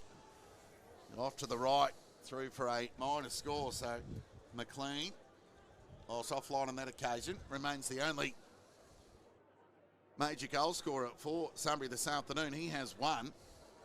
Darley have 6 goal scorers. Hind the only multiple with 2. And on the McDonald's Ballarat scoreboard, Darley 7-7-49 leads Sunbury 1-3-9. 19 and a half minutes gone. Myers into the breeze, beyond the defensive 50. Nice grab taken there by Tedanello. He can rebound for the Lions. Another opportunity presents to the Barry plant end. Duncan Cameron got an important spoil. Matthew Brett released the ball. Matricardi through traffic. Got a bit on the kick in the end. Held it sit for Hatcher. He's got a couple to beat. Tried to knock it to his own advantage. And his pressure was terrific. Great tackle. And again from Fawcett. And the ball comes over the line for a boundary throw in. They're on the Devil. Darley's pressure's at large here, and Sunbury just aren't able to capitalise on these opportunities, squandering too many. And when you're not getting as many as Darley were in that first quarter, it just shows how precious they are to take. Darley by 40 points. Time on second term. Throw it there. Polsky grabbed it out of the ruck. Couldn't get ball to boot. Power. Fed a ball by hand. Only as far as Matricardi. Knocked it forward. Excellent tackle from Newitt. Lucky to get away with it. Jack Bewley tackled, thrown to the ground. Chance for Crawford. Back to Matricardi. Standing start, high up and under. Umpire will pay the mark. Oh, I don't know how he didn't pay the mark, to be honest. Tendanello, but surprising to all and Sunbury. He's not paid the mark. Good in the air, isn't he? Well, surely that went the required. Yeah, I don't know if he thought it was touched or... Ball up, look at that breeze. As Impey couldn't find Baker, it was just at his feet. He get a second crack at it. And he has a party, need to be quick, dribbling ball. Presenting there was Cadman. Now Baker soldiering after it again. It just needs to sit for him. He took on Doyle. Now he's in trouble. Second effort. Finally released the ball by hand. Going in and under there was Hatcher. Couldn't quite impact the contest. It's a hot footy. Riley provides enough pressure for Sunbury to square away a stoppage. 30 metres away from the Darley goal. 21 and a half minutes gone in the McDonald's FNL Grand Final. Ball up. And Polsky tried to knock it to his own advantage. Baker fed it out to Adam Azzopardi. Got it to brother Andy. High up and under kick. Now he'll pay this one the ump. Ball gets knocked to ground. Baker on his non-preferred. Will he get the journey? I don't think it will, but it just sat up in the end. Devils kept it alive, knocked it back into play, but the goal umpire said, no, it's mine. And a behind to the Devils. Their 8th of the match. And on the McDonald's Ballarat scoreboard, 7-8-50 Darley, Sunbury 1-4-10. So Lever with the distribution to Newitt. And this is more the Sunbury we know. The right foot kick was good. And they're away here. The kick from Doyle to outer centre wing to Lant. He'll look to get on his bike. And go long inside 50. Sutton the target. Kick went wide. And he and Myers square it away in the end in the name of a boundary throw-in. 25 metres away from the Sunbury goal. Yeah, just 22 minutes gone here, and only the one goal for the quarter, that being to Sunbury. Just, yeah, as we were talking about before, just the opportunities that they've had, they've just squandered them, and it's really going to come back to bite them if they can't make opportunities here before the end of this quarter. Boundary throw in Impey, front spot, just knocked it forward only as far as Cameron, who went searching for power, missed him, we'll get another throw-in. Last passage of ball movement, as you said, more the Sunbury we know. That's them, isn't it? Lower their eyes, find some 1v-nuns, a couple of overlap handballs. They look so much better when they can do that. Sunbury in attack here. Still a chance to find a couple in time on. Myers dropped it. Umpire called play on. Power took them on. Gang tackle on the end. Loose ball. Eels at ground level. And we'll get a ball up some 20 metres away from the Sunbury goal. Devils not giving an inch into the breeze. While Sunbury enjoy a period of ball in their front half at the Barry Plant end. Ball up. Tap one by Impey. Ground ball opportunity. Power might have been pushed. Umpire said no. We'll get a ball up. They've got a vice-like grip on the game at the moment, haven't they? This quarter's has been as good as their first. 40 zip, but they haven't lost the quarter against the breeze. Ball up. Tap one by Impey. Power, ground level. Took on the tackle of Andy Azzopardi, got away with it in the end. So to Wigan. Oh, the pressure's super from the Devils. Gallant. High up and under kick. Went forward. Scanlon could have been interfered with. The umpire said no. And Myers take the intercept kick. And kept it. Chiseled the ball to White, who fed it by hand to Brett. He'll endeavour to keep it in along the line. He couldn't in the end. He was a bit disappointed with that.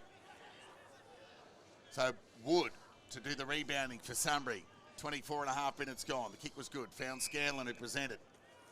70 metres away from the Sunbury goal. Can they find a target? It's a deep kick into the pocket. McLean went early.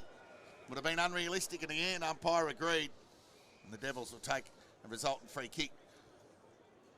Deep in their back half. It'll be Millie Myers, the recipient. Just wasted deep entries. It'd be really frustrating as a Sunbury supporter and as Sunbury, as the coaching staff, even the players. Like hasn't been good enough so far, and they just need something to turn.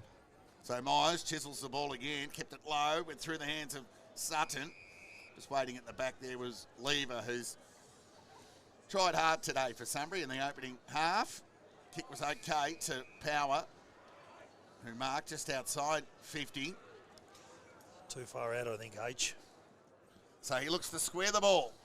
Get it into a dangerous area. Devils go the spoil. Impey fed it by hand. Myers had to shrug the tackle of McLean. Gardner, he knew he was going to be in trouble if he had a grab the ball because Lant was right there. Second effort from Lant was terrific to get back involved in the contest. Provide some forward pressure from the Lions and square it away with a stoppage 25 metres away from their goal. Very high level of connection and trust between the Darley defenders. They look really comfortable at knowing where each other are. Now Hind looking for an option. Didn't find one broadcast side, so went back to the outer side and found Brett Bewley. So the Devils led by 47 at quarter time. That margin being reduced to 39, and the kick smothered by Bewley, from Bewley. So Sutton took his time to get ball to boot, and his kick was smothered as well. Look out, Gallant's push forward. How's the finish? Off to the left. So a let-off there for the Devils with that finish of Gallant, who showed some dash, and that's what somebody you need of. So Hind with the kick in was terrific. Into the breeze. Found Joel Cadman. So he'll feed the ball to outer centre wing, out the direction of Baker, who flew. Lee had a bit of it, brought the ball to ground. Second effort at ground level was terrific from Baker. Got it to Duncan Cadman, to Adam Azzopardi, was held up. And we'll get a ball up on true centre wing outer side. Margin now 38. Sunbury squandering opportunities. 1 goal, 6. All in this second term. Ball up. Tap one by Ampolsky. Loose ball. Little soccer there from Lant. So the two speedsters after it. Hind and Lant. Lant somehow kept it in and then spent it before he had it. And then he was getting tackled in the end and hustled over the line, but we'll get a ball up just inside the boundary line, 65 metres away from the Sunbury goal. It was always going to be hard to match what Darley did in the first quarter, and he probably wouldn't have expected Sunbury to, but still had the 7 scoring shots this quarter. You would expect at least 3 or 4 goals to go into half-time with. Yeah, it's not like they've all been rushed either, Trav. No, they've had enough shots, enough opportunities. Impey, Baker, left foot, territory gain, dribbling ball. Somehow ended up into the hands of Bewley. Just the hands the Lions don't want it in. Fed it by hand towards brother Jack. He's squaring kick. Well, it's a little skew if. Opened the door for Miller. He overran the footy. Here come the Devils reinforcements. Excellent tackle there from Doyle. Miller grabbed the loose ball, went to ground. Gallant desperate. Couldn't impact. Bewley said, if you don't want it, I'll have it. And he ran away, the captain. And the finish was sublime. Probably the biggest thing I've noticed about Bewley today is, and it just happened there, is players' inability to tackle him. He's just so strong through the hips. He stands up in tackles. He slipped a tackle then, and in the first quarter there was one where it was 2 or 3 tackles in a row he broke through. So he's very hard to tackle and such a great finisher. Like we've seen 1 goal for the day kicked to that end. Now 2. He just made that look so easy when everyone else has struggled at that end. Yeah, just the 1 goal to the Toyota end for the match. Brett Bewley getting it done. Ball up, tap one by Impey.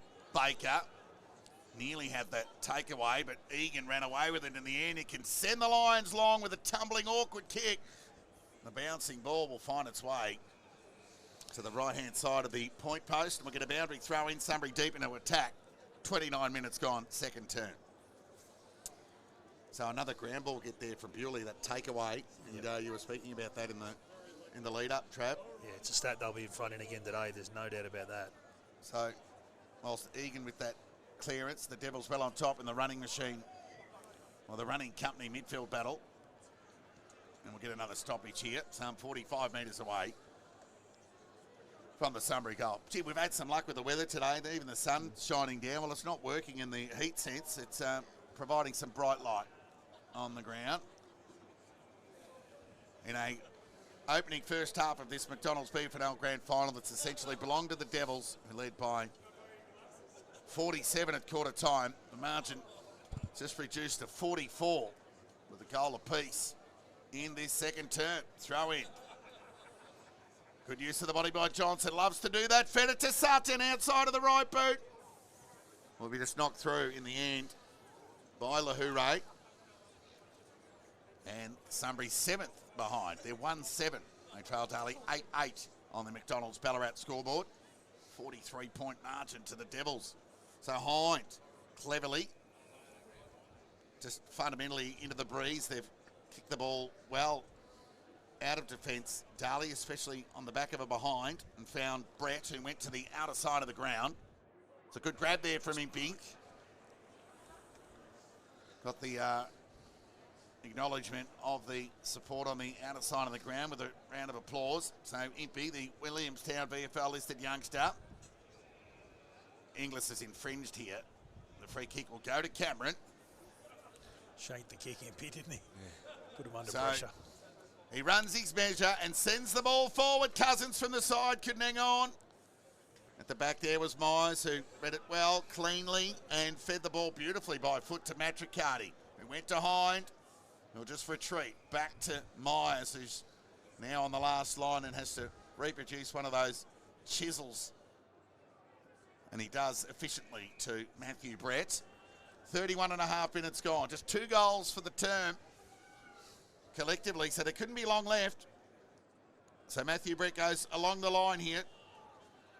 Oh, somebody could have raffled that. And Polsky, Johnson, a couple of those taller targets could have raffled in the end. Now Polsky measures the kick towards McLean, he's looked dangerous forward on occasions. Gardner through traffic, took a running bounce. Now he's in trouble.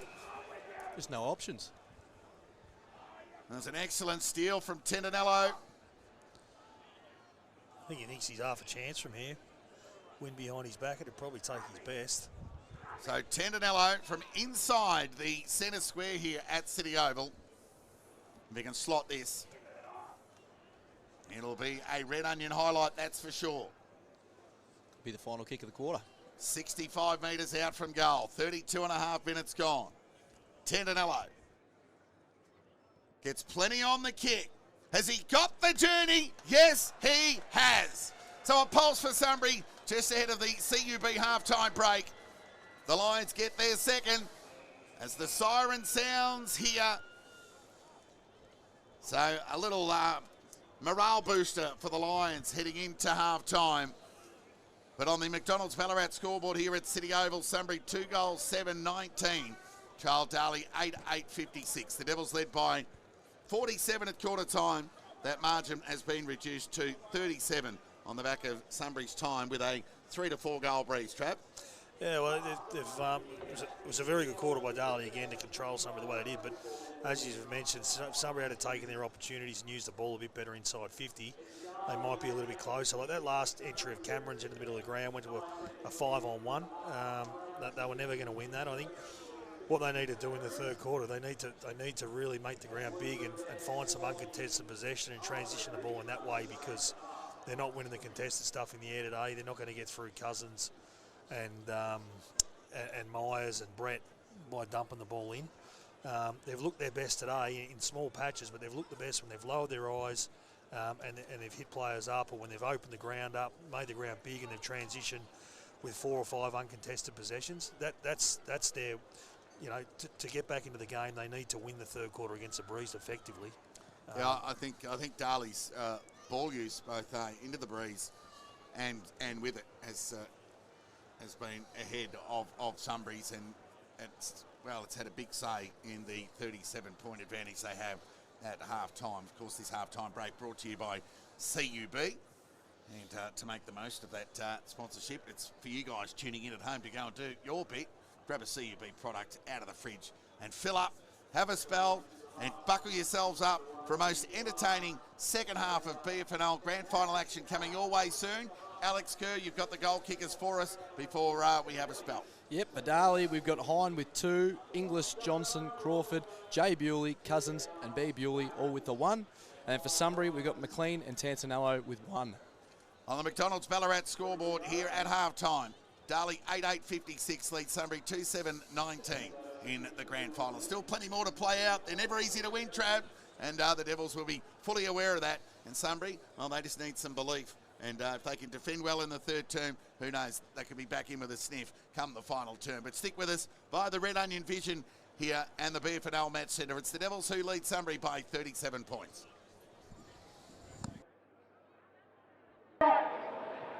This is the big moment. We've got an epic crowd here out on the ground. I'm going to do a quick hello to some of our athletes. I'm going to start with the director of the league here. Rob Stevens is out here. Rob, how does this fit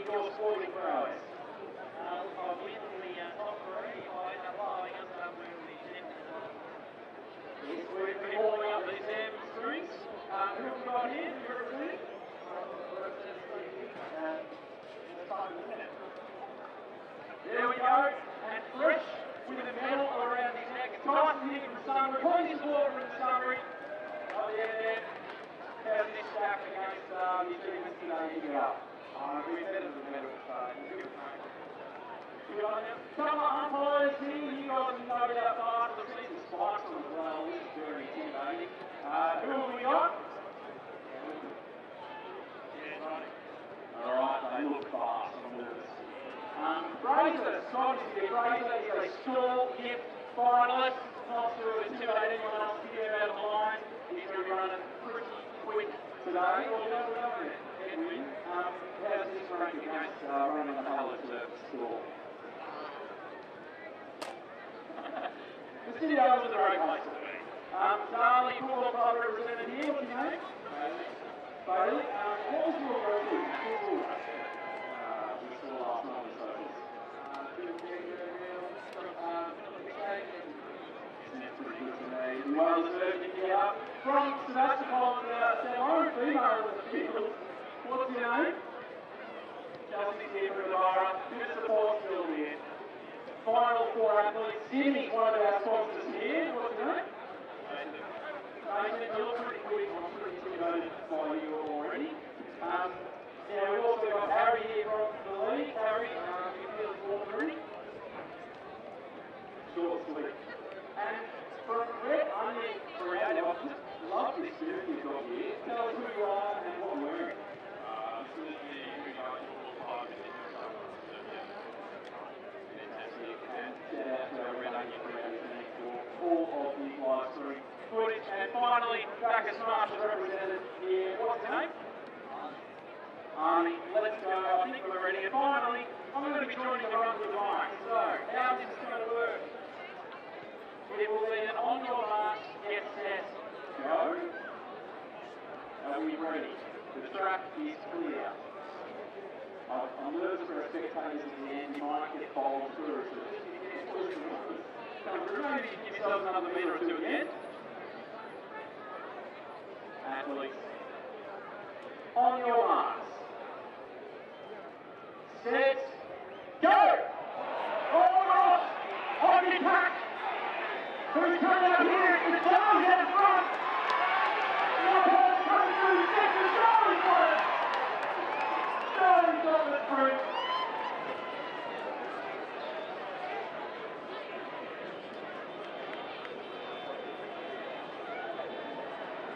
It's a big moment.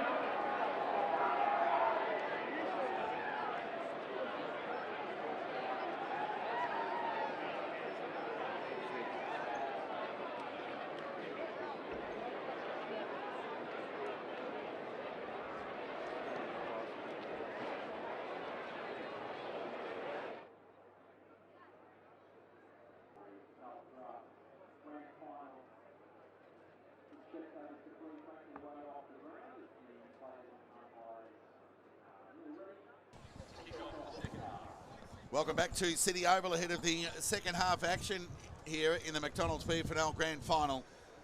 Big thank you to our sponsors that make it all happen. We've spoken about the running company Midfield Battle, Paddy Self Storage, CUB, Spring H2O and Simming. So if you're around the ground today, head on down and check out Simming. It's a brand new app that helps athletes of all abilities, browse football and netball clubs to find the one that's best suited to them. All the vision today brought to you by Red Onion, and be sure to check out all the news and the fallout of today's grand final with the Ballarat Times. 3BA also doing today's game via the audio radio, so if you happen to leave early, be sure to tune in to 3BA for all the action on your way home. So we're not far off a start here. Darley lead by 38 points after a 7-0 blitz in the opening term. As the underwhelming siren sounds here at City Oval to get the second half underway. Can Sunbury hold out the Devils who have the breeze? Oh, charging off half back was Inglis. That was unbelievable, but he got tackled and slung to the ground. Umpire Cole play on. Gee, I forgot about how hot this footy is here this afternoon. And it's sent it to the advantage of Johnson. Done it on the half volley. Gardner provided the resistance. Now Matthew Brett through traffic, fed the ball by hand to the outside. Matt Riccardi gathered cleanly in the end, got around one, then was forced to feed the ball by hand. Got it to Hind, who was instrumental in that opening half. Duncan Cabin to Matricati, who kept running. Right foot kick. Devils get their first forward 50 entry, but it was cut off. It was good play by the Lions. And Tenanello with the right boot. Dangerous kick. Loose ball opportunity there for Miller. Spin it before he had it. Darley coming from everywhere. Joel Cabin, one of those. But they get a ball up, attacking side of the middle of the ground for the Devils. It'll be interesting to see how Sunbury approach this now against the Breeze. Tap one by Impey. Bewley went to ground, forced to shovel it out in the end. It was a good tackle from Doyle to deny Joel Cadman. Gee, the tackling's been good today from both sides. Tap one by Impey. Hind fed the ball inside, went to the voice of Lahoure. Stolen away. This is a good little passage here for Sunbury. McLean to power. Ran to half forward. He's got Sutton on the outside. Presents. Excellent ball from Myers. But it's all Sunbury with the numbers. Johnson will end up with ball in hand. Ran to 45. Had a shot at the goals as it drifted across the face. And one bounce, well, over the line, out of bounds on the full. That's the blueprint part. That's the blueprint. Half a dozen uncontested possessions. It was only because Power fluffed the kick at the end. Otherwise, they're having a shot at goal. It was a lively move. So Matt Riccardi, who's covered some ground this afternoon, goes with the right boot beyond the defensive 50. It's been cut off. So Sunbury enjoying a good moment here as Lever onto the left boot. Out wide of the pocket to Sutton on the lead. And that's more the Sunbury we know. And a shot on goal here into the breeze for the Lions to kickstart. Well, a comeback that's been on since quarter time, really, Trap. Yeah, look, if they can win the quarter, then they're in this game. That's so they've got to start well, and Jake gets his chance here, probably edge of range into the breeze. Well, the breeze feels like it's seemingly dropped as much as the temperature here this afternoon. As Sutton from 45. Just tried to overkick that to get the journey. Out of bounds on the full. This is where we want to see them set the ground up. They can't be happy just... So it'll be Nick Hind to bring the ball back into play. And he gets plenty on the kick to the middle of the ground. Joel Cadman provided the aerial. Sunbury have got reinforcements through Power. Shovels it out towards Scanlon. Went one way and another and went to go out wide towards Doyle. Cousins had a terrific first half. Doyle did well. He seemingly outnumbered there and forced her to get the spill. Just needs to gather cleanly, and he did. He ran away from Ampolsky. Overcooked the kick meant for Bewley. Hannett will do the mopping up through the middle of the ground and go with the right boot to half forward to Lant. Good mark. So an encouraging start from the Lions in the opening 3.5 minutes. While it hasn't really equated to any scores of any significance, they've looked better. The right boot out wide of the pocket towards the attacking 50. Chance for Johnson again, who's tackled. Happy to get a full And it's 50 gone stoppage. over the line. They get a boundary throw in 48 metres around from the Sunbury goal. And the McDonald's promo, the first kick of any quarter that registered a goal. Well, it hasn't happened in the opening 3 terms. I'm not even sure it's happened all year, to be honest. Baker had an excellent opening half. Joel Cadman couldn't gather cleanly. Baker will get the spill, but not before the ball rolled over the line for a boundary throw-in on half-forward broadcast side. It's a rather interesting promo, but I think it would lay heavily on the shoulders of either Egan or Bewley, you'd say. So a boundary throw-in to take place here. Sunbury pushing. Can it equate to scores? Bewley caught one high. Breeze still looks pretty strong, just watching the throw-ins there, and Hines' kick before that went in the centre of the ground. Yeah, it's just got a little bit more blustery. As I look at the crowd, the flag at the department store, it's still blowing a gale. Impey with a good stretch. David Goliath, he against Wood. Played on, went by hand to Hind on his non-preferred. Sent it towards the attacking 50. It was a poor kick in the end. It was cut off there by Scanlon. So Scanlon will go short to Wood, who presents.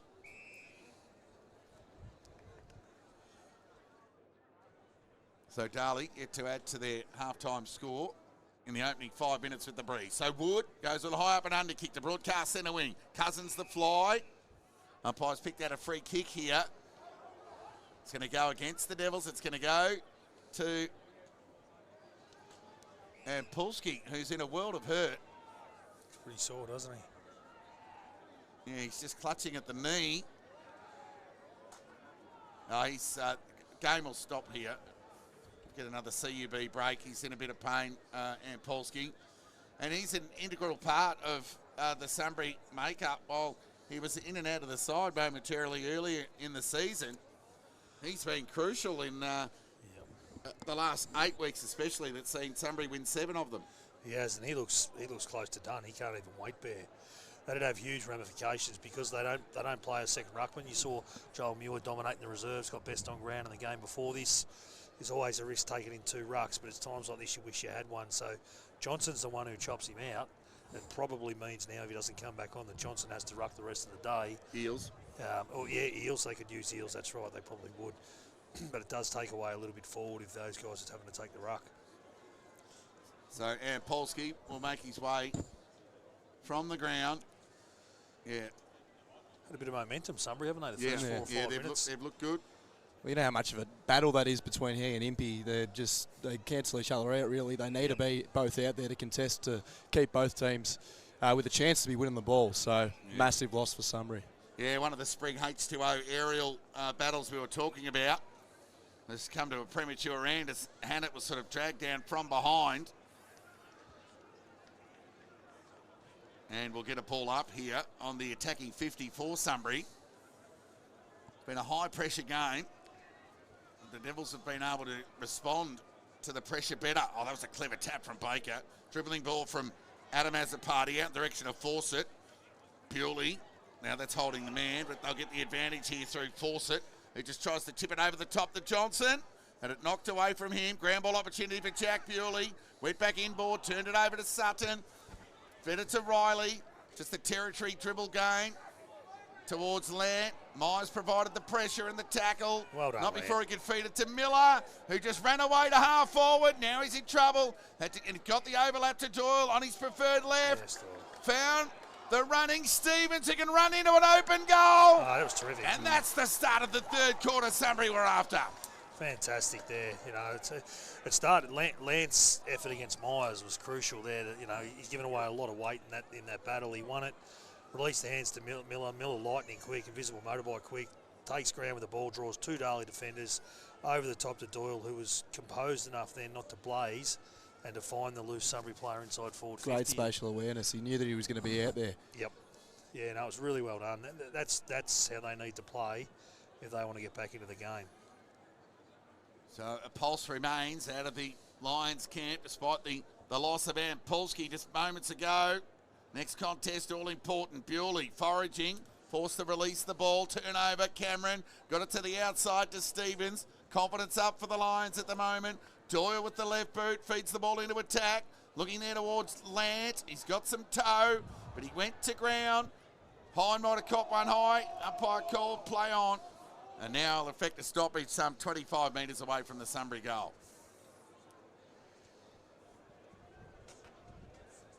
Great start from Sunbury into the breeze. 9 minutes gone. Ball up. Loose ball. Land over the footy. Took them on. Forced to release the ball. Myers, territory gain, clearing kick. Went over the head of Crawford. Jack Bewley underneath. Couldn't quite gather cleanly, but applied the pressure, albeit tackle. And we'll get a ball up. It's great mental toughness by Sunbury here to be keeping themselves in this game against the grain, which hasn't been the theme of the day. It was always going to be tough going back against the breeze. Impey won the tap. His follow-up work was okay. Matricardi, hand pass a bit too hot behind. He'll get a second crack at it. Matricardi threw ball onto boot. Bouncing ball towards the attacking 50. Crawford tackle taken to the ground there by Lever. And we'll get a ball up 50 metres away from the Darley goal. Rockland deserves a lot of credit. Since quarter time, he's really nullified Hines' impact as that half forward defending the half back. Near 10 minutes gone, third term. Darley held goalless with the breeze thus far. Egan through traffic, searching hand pass, looking there towards Lant, ground ball, Tanner, Jack Bewley. Got plenty of it, Bewley, wide of the pocket. Oh, that's a terrific grab from Tendanello. He wasted no time and went with the right boot, turnover opportunity. The intent was right, but the execution was something else. Scanlon caught over the ball. Cameron. Fed it to Lever on his non-preferred. Oh, that was an excellent trap there from Lahoure, who squared the ball to Tanner. Spilled out of the breadbasket. Needs to commit to the ball. Hine grabbed it from 50. Had a shot on goal. And he's off to the left and through for a minor score. It was a good fight back there by Daly, though, to win the ball back. It was a great mark there. It was forward-like in the pocket there for Sunbury. Daly's first score of the third term with the breeze took the best part of 11 minutes. So Lever will lope away into the left boot, go to the outer side. High, up and under, left foot kick. Egan in front, got a hand on it.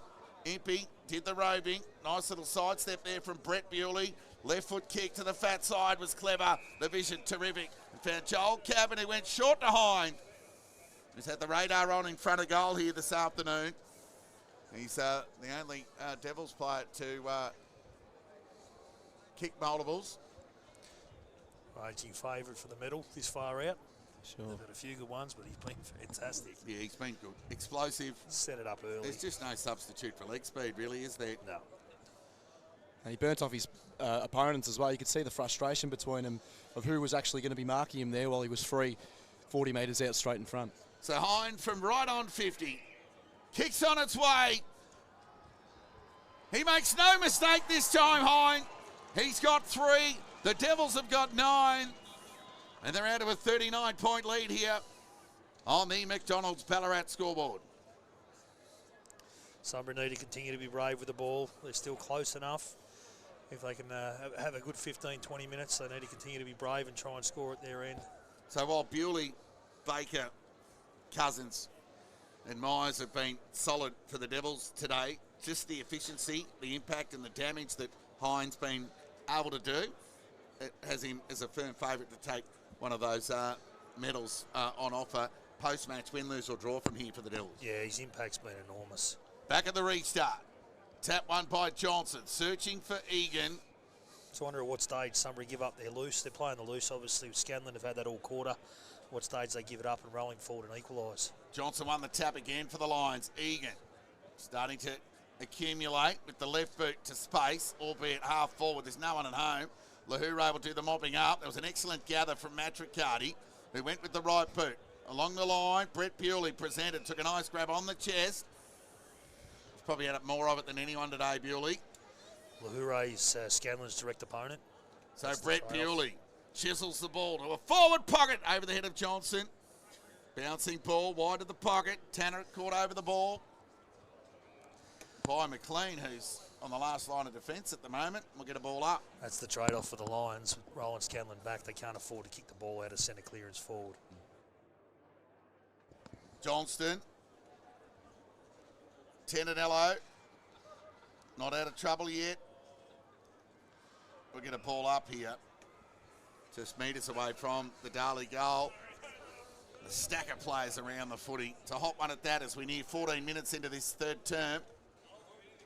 Johnston with strength.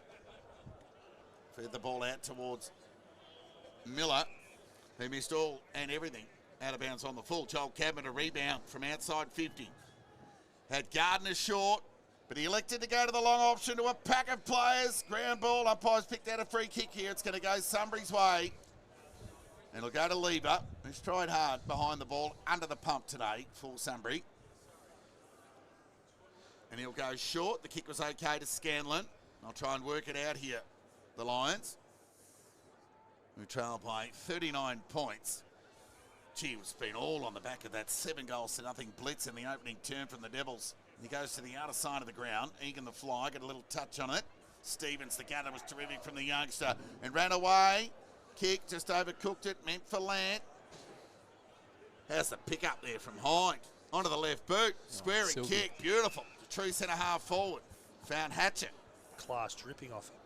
So Hatcher just looks to chip it over the top to Andy Azzopardi. Had a second attempt at it to the goal square. Loose ball. Pressure good from Johnson. And we'll get a ball up in the Darley goal square. Helps having the class of a player like Hine, but there's also off the back of a few unforced errors by Sunbury who just can't hit that link target. Ball up. Johnson kept it in. Looking towards Miller. There's good pressure there from Jack Bewley. Fitted out. Tanner, can he release the ball? Well, he can't. And we'll get a ball up. Polsky looks iced. He looks done for the day. Massive out. Ball up. Tanner with the pressure. Brett Bewley with the steal. Left foot across the body. Oh. Just misses to the near side. And behind. You'd usually pencil that in for him. He loves those tight angle goals, snap across the body. Darley 9-10-64. Lead Sunbury 3-6-24 on the McDonald's Ballarat scoreboard. 40-point lead to the Devils. Endeavouring to make it their 20th win in a row, their most important. Lahure went with the percentages and just thumped it over the line for a boundary throw-in on half-forward out of side of the ground for Darley. Time ticking away midway through this third term. Sunbury being held to 3 goals in a high-pressure game here. They've made the conditions look better than what they are, these two teams today. So Doyle got on the end of it with the left boot to half forward. Sutton meeting the sandwich, had a couple to beat. Devils went the spoil, it was nearly good as a kick. Doyle got on the end of it, sent the ball back forward. Cousins took a nice chest mark and can rebound for the Devils.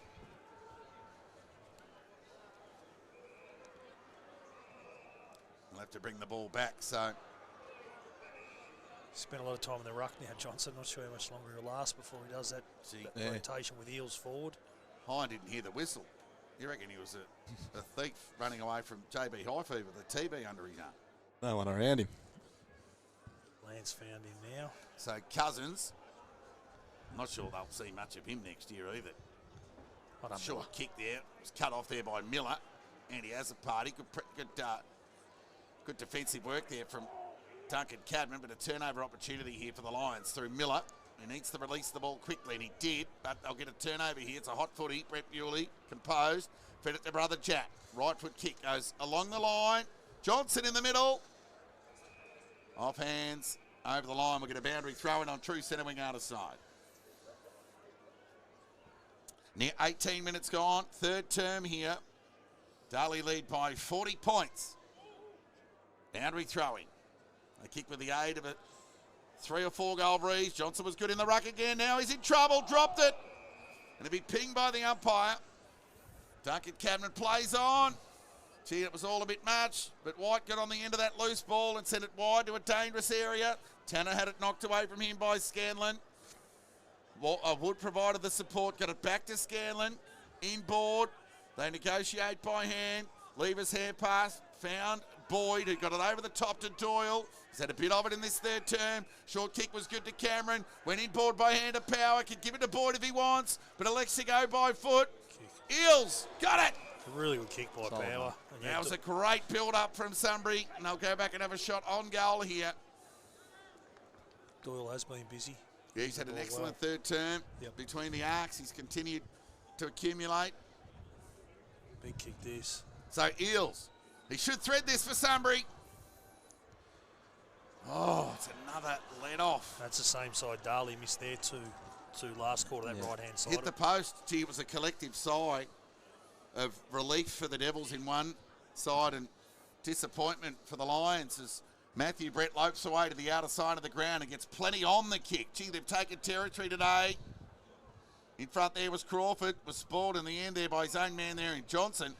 And we'll get a ball up in the middle of the ground. So Sunbury just chose not to take territory enough with the breeze. Darley endeavouring to as often as they can. So Myers, look out! Doyle got him. And he wastes no time and just tips it over the top to Newitt. But he's into the breeze. So he wastes no time, sends it forward in the Sutton direction. Who's out the back? Eels here. He's got a terrible bounce. Open the door for Lant. Adam Azzopardi kept it in and rebounded for the Devils from the side. Nice grab taken there by Hannett. So even though he's into the breeze, a man who can kick it as long as he can. Still too far out, I think. Is he? Yeah, I think so. Well, he kind of half answers himself here, but he does. He's got a great he's leg. a beautiful kick. Just if they could provide a hit up, but he'll kick from right on 50 into the breeze. Got plenty of it. Look at that hold up. Eels with front spot. Myers provided the support. Loose ball, hot footy. Gathered cleanly by Joel Cadman. Thrown onto the boot. Thrown onto the boot and onto a boot, by the way, in true regional footy style. They waste no time bringing the ball back in. Lever, Hannett, lowered the eyes. Sutton! There's his hit-up option. And that's what I was thinking that they were needing from Hannett on that previous attempt. Yep.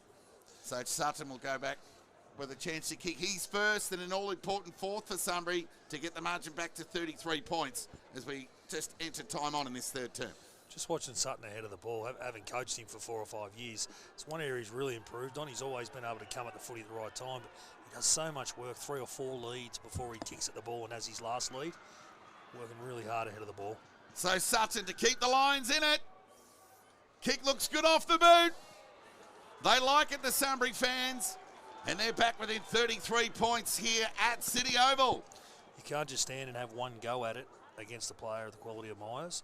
Sutton, just watching him there, his work off the ball to create that last tick was just sensational. He deserved that.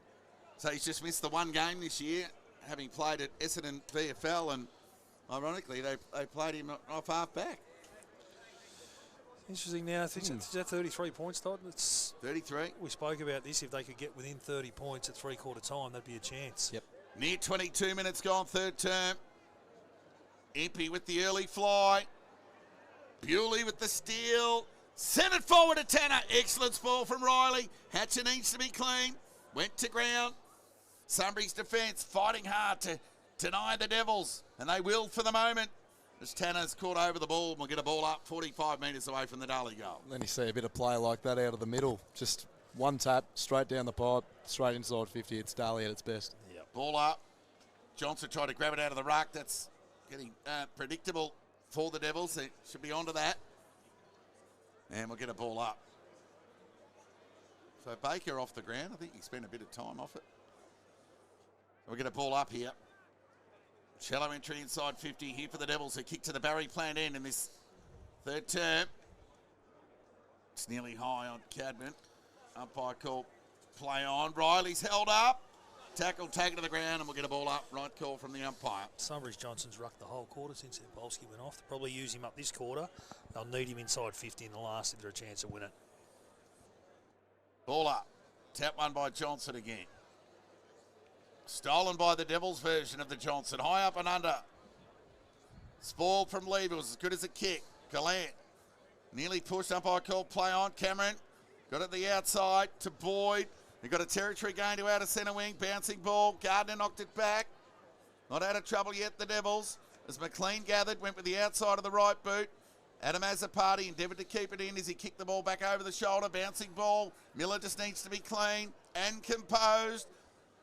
Went one side and then the other to avoid Cousins. Was an excellent gather there by Cameron, who's one of the cleanest out there. Fed it by hand to Scanlon. Went forward. Devils have got numbers. Through Lahoure, who can send it broadcast side to Hatcher. So Hatcher with ball in hand on half back. Can go back into the middle of the ground towards Adam Azzopardi, who can just run forward if he likes here. And then send it to half forward. Wide in the Cousins direction. Had a second grab at it. He'll wheel onto the left, back onto the right. Now he's in trouble. Threaded the needle by hand. Got some territory, albeit by hand, only as far as Muir. It was a lazy hand pass to Gallant, who's tackled, taken to the ground. And we'll get a ball up. Some tired players out there, Trav. There is. It's full credit to Sunbury, but they could have rolled over with the position they're in at half time. They're coming. Near 25 minutes gone. Third term. Darley lead by 33 points. McDonald's FNL grand final. Tap one by Johnson. Hind tried to take on Hannett. And couldn't keep the ball in and was well corralled there, Egan and Hannett. And Short Hind couldn't get it on his own terms. Throw in, 70 metres away from the Darley goal. Johnson again, grabbed it out of the ruck, fed it by hand to Egan. Threw the ball onto the boot, tumbling one, foot race on. G. McLean and Matricardi got a terrible bounce and opened the door for Miller and Hatcher. They overcommitted Hatcher and got Miller too high, so Miller will take the free kick. Sunbury hanging in here at City Oval.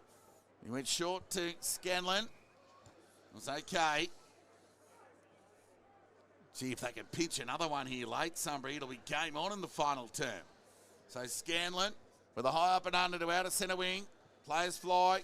Clean bowled all except Inglis. He was the beneficiary. Fed it by hand to Bewley, who got it to Hine. Running bounce from inside the square. 10 and 0 in the last line. Just got a little touch. Will Johnson putting his hands up saying, hey, what about me? Moving pitches.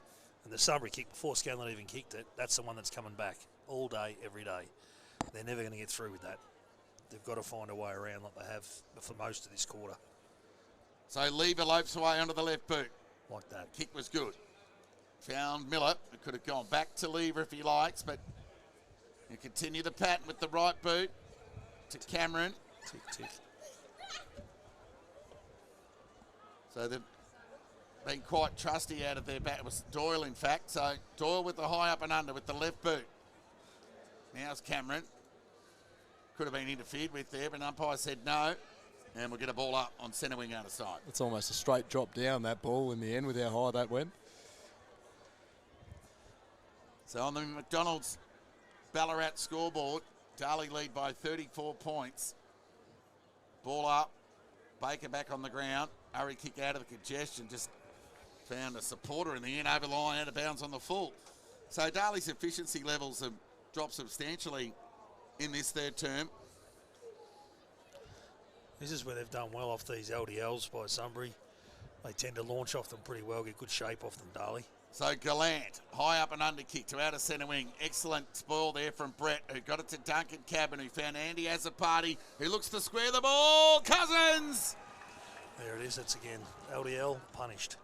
Darley just get such good shape off that LDL by Sunbury and punish them every time. It's a terrific squaring kick to find Cousins.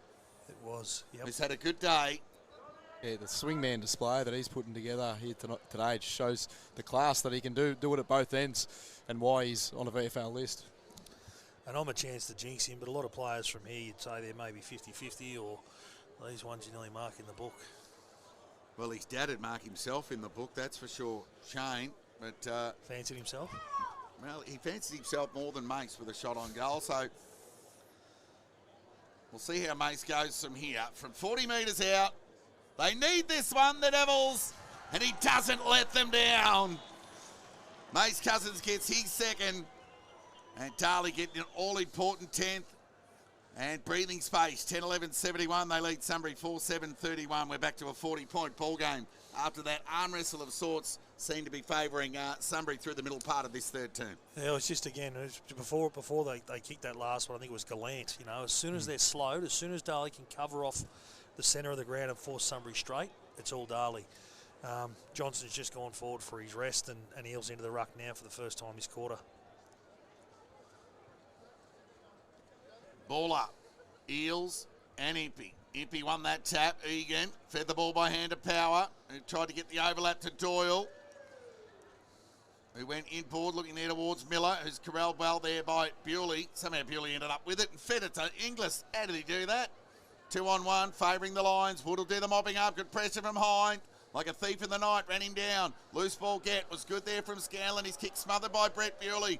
Inglis got the spill, fed it by hand to Adam Azapati, got it to brother Andy, who ran to 50, went inboard to Hind, and why wouldn't you? He's been elusive on both sides of the body. This time he's on the left, and force it. Couldn't quite bring it down.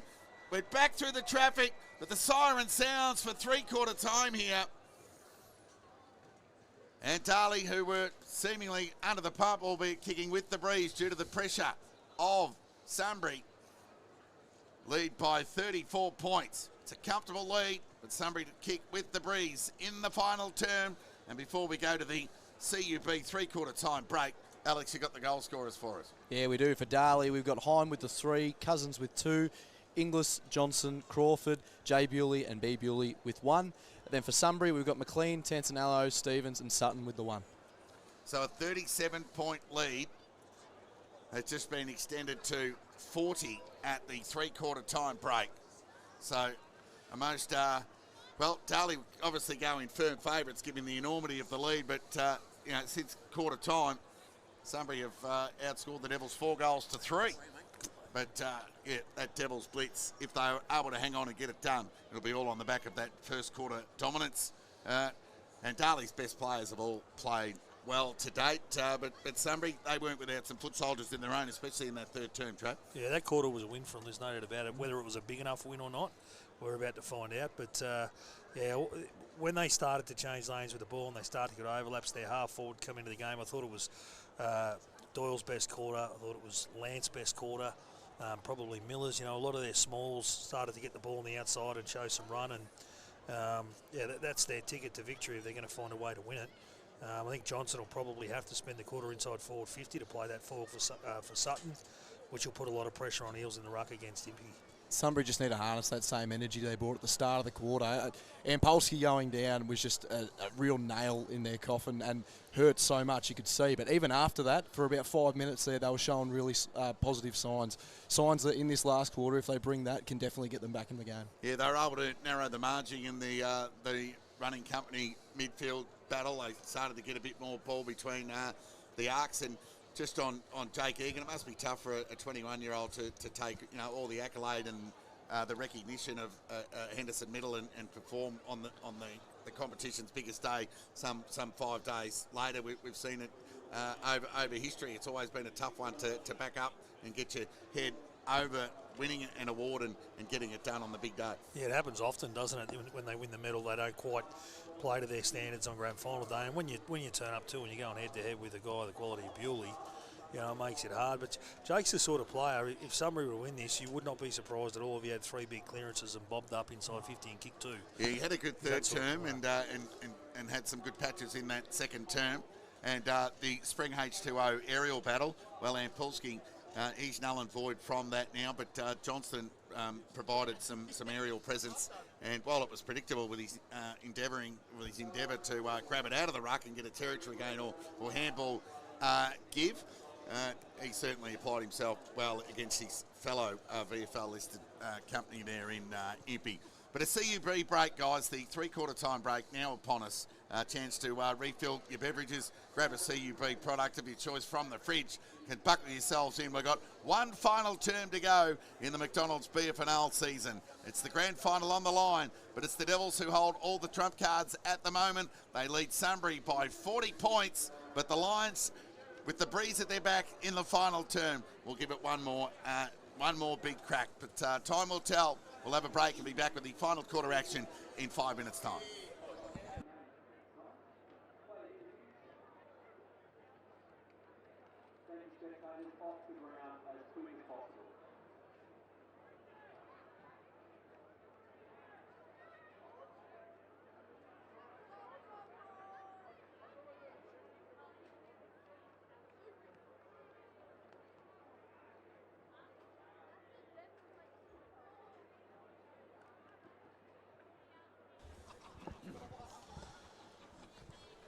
Welcome back to City Oval ahead of the final quarter action here in the McDonald's BFNL Grand Final. Darley 10-11-71 lead Sunbury 4-7-31. The Devils led by 47 at quarter time, 37 at half time, and extended to a 40-point lead at 3/4 time. Sunbury 4-7-31, Darley 10-11-71. So still 30 minutes to play out. Sunbury with the breeze in the final term. Hines gone into the middle. Bewley, Baker, Power, Cameron and Egan. Ball up. And we'll get a restart in the opening seconds of this final term. Loose ball opportunity. Myers. Ground ball, sharked there by Egan, got ball to boot. Good use of the body there by Lahoure. Oh no, he's paid a push. It's going to go the way of Lant. So Lant will look to send Sunbury into attack for an all-important start out in the Johnson direction. Spoil was good from Brett though to a dangerous area. Loose ball, good pressure on the ball there from Cousins. They'll work it out here, sweeping hand pass from Brett. Got it to Myers, who sent the ball to half back. Hannett strong, had a bit of it, loose ball. Lant forced to release the footy. Hind got it to Baker. Looked for a handball give. There was nothing forthcoming, so he elected to go by boot to the outer side. White tackled, taken to the ground by Boyd. and held to him, said the umpire. We'll get a ball up on the outer side of the ground, half forward for Sunbury. Spread their D50 so well, Darley. The ball drops to the ground and they just spread, find an easy way out. Ball up. Eels won that tap for Egan, who was strong, but denied by the Devils. And we'll get a ball up.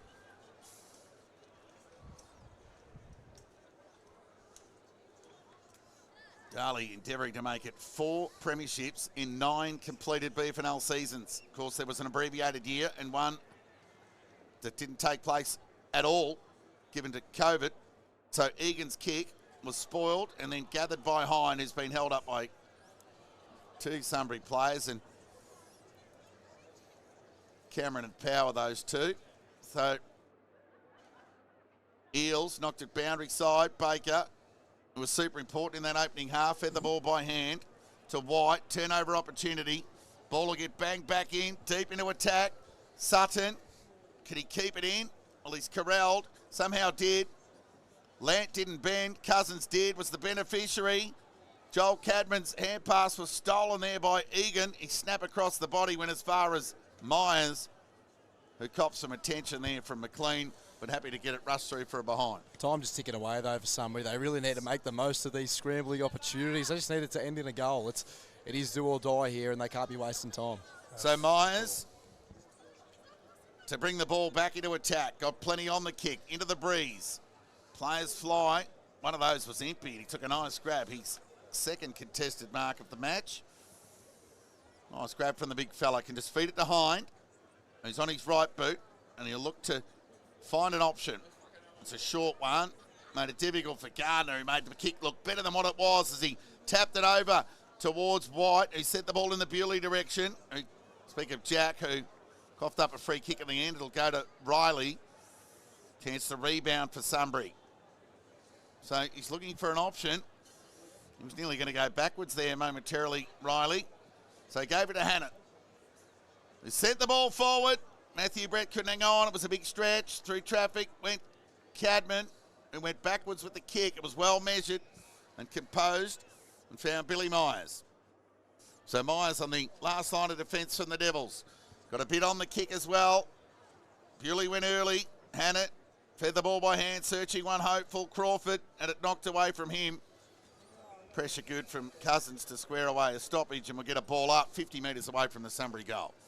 They are pressing high at least, Sunbury. They're trying to get the ball back as close to their goal as possible, which has the pressure on Darley. Ball up, tap one by Impey. Found Hind, threw the ball onto the boot. Territory gain. Bounced off. Well, ricocheted off Lieber over the line and was hotly pursued there by Jack Bewley, and we'll get a boundary throw-in on half forward out of sight. Yeah, Darley will be loving this. It's just Sunbury not scoring.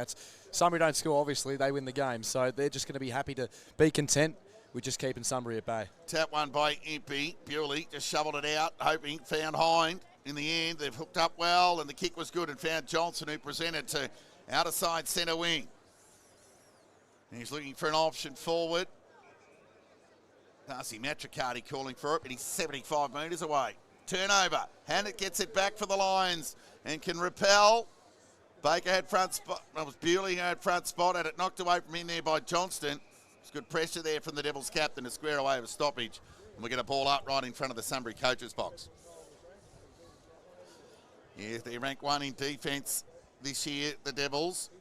Have kept Sunbury to 32 and a tick over 3 quarters. But they're not done with yet, the Lions, as Johnson gathered. He had Egan on the inside, but he went long.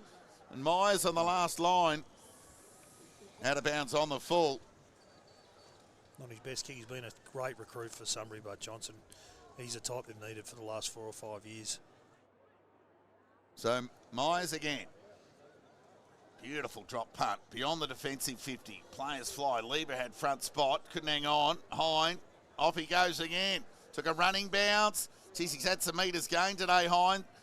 Outside of the right boot. Ground ball opportunity. Gathered there by Wood. Shoveled. It was a good hand pass to Newitt, who found Doyle.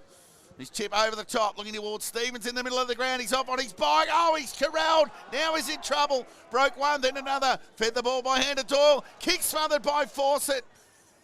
But they'll get out of trouble through 10 and Ello. Dribbling ball to Lever. Half forward, went wide to the pocket, and the kick was good. Oh, he spent it before he had it there, Johnson. He'll get a second opportunity outside of the right boot. He's good enough. Sunbury got a pulse here at City Oval. Well, I want to pick up from the man who you just dubbed as one of the best recruits they've had in quite a while, and he's just absolutely smashed that. The big man down low, being able to pick the ball up and kick a goal like that's fantastic. And this should be something that should be enough to kickstart something for Sunbury. Because they've got nothing to lose here but the game. So that's what they should be focusing on. I love it when they start flipping the ball around. They start throwing the ball around. And keeping it alive, Trap. Yeah, that's what they need to do. They can score quickly when they do. Keeping the game alive, inadvertently.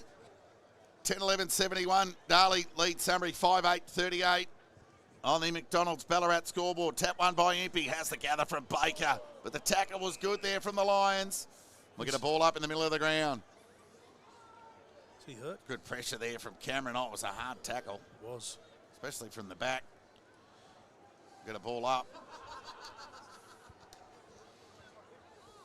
Impey searching for Baker. Knew it. Oh, clever done by Baker. Hind through traffic. Just got a little dribbling ball to boot. Jack Bewley presented off half forward. Turnover opportunity through Stevens. Egan tackled.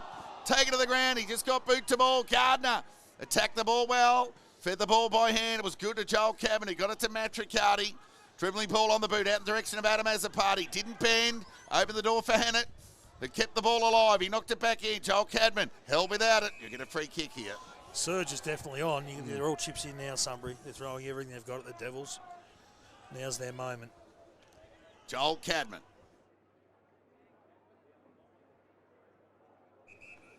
He might have won best in finals the last couple of years for the Devils, Joel Cadman. He sent it a half forward, but Lever, number one intercept marking player in the competition for season 2025 and number 3 for marks in the comp.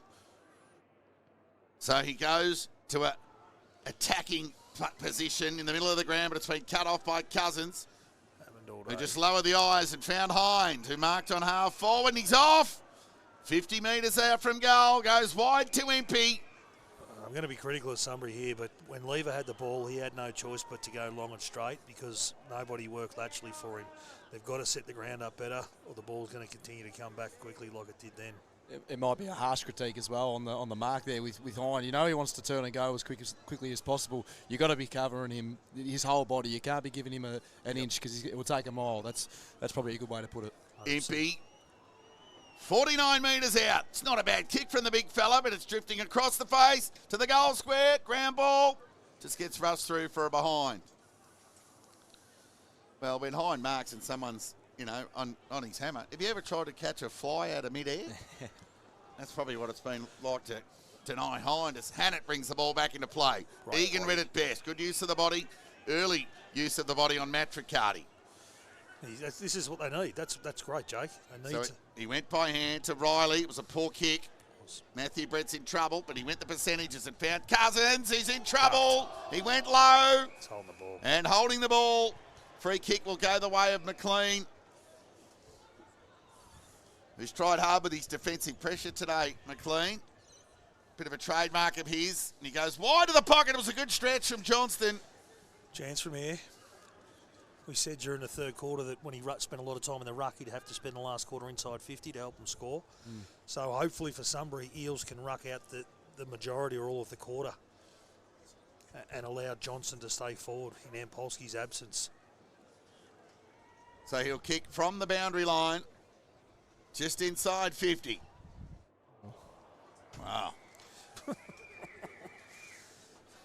Nothing more needs to be said, Trav. Nearly missed his foot. So on the McDonald's Ballarat scoreboard, Darley 10-12-72 leads Sunbury 5-8-38. So since quarter time, Sunbury have outscored Darley 38-25. But that was all she wrote in that first term. That was Darley at their best. They'll be having nightmares about Hind's first quarter for 6 months over summer. Well, Bewley and Baker weren't too far behind. No, they weren't.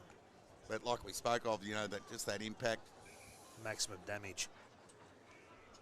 So they work it out, the Devils, as they have all throughout 2025 in their back half. It'll be Myers, to do the distribution. Gets plenty on the kick. Beyond half back. Johnson.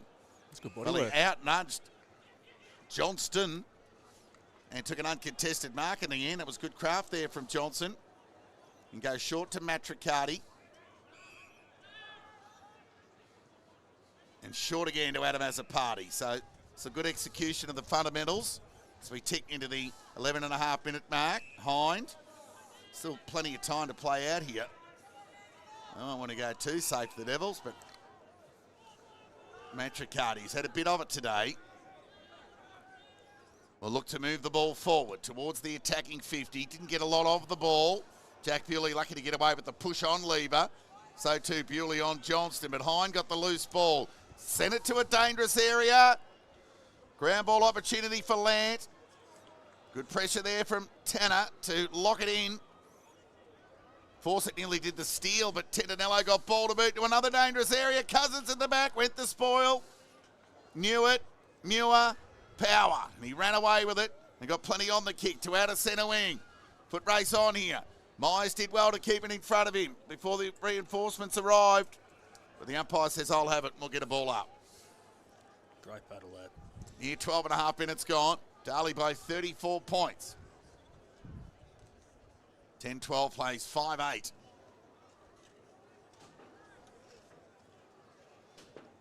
Ball up. Impey and Johnston. Sutton off for a spell. Baker fed the ball by hand to Adam Azzopardi. Broke one tackle, went back in board, made it difficult for Baker. But we'll get a ball up. Attacking side of centre wing, outer side of the ground for the Devils.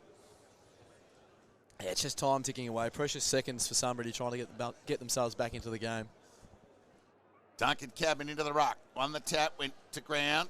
Umpires picked out a free kick here. It's going to go the way of Darley. It's going to go to Duncan Cadman. So, Duncan Cadman, one of 14 representatives of the 2023 Grand Final winning side for the Devils today. Lieber with the rebound, territory kick to a dangerous area. Cousins, 49, lowered the eyes and found Inglis. He's had a good day, Cousins. And Inglis, who kicked the first goal of the game inside 90 seconds to set the precedent for that opening term, now has a shot on goal for his second. Does Cousins have bad ones?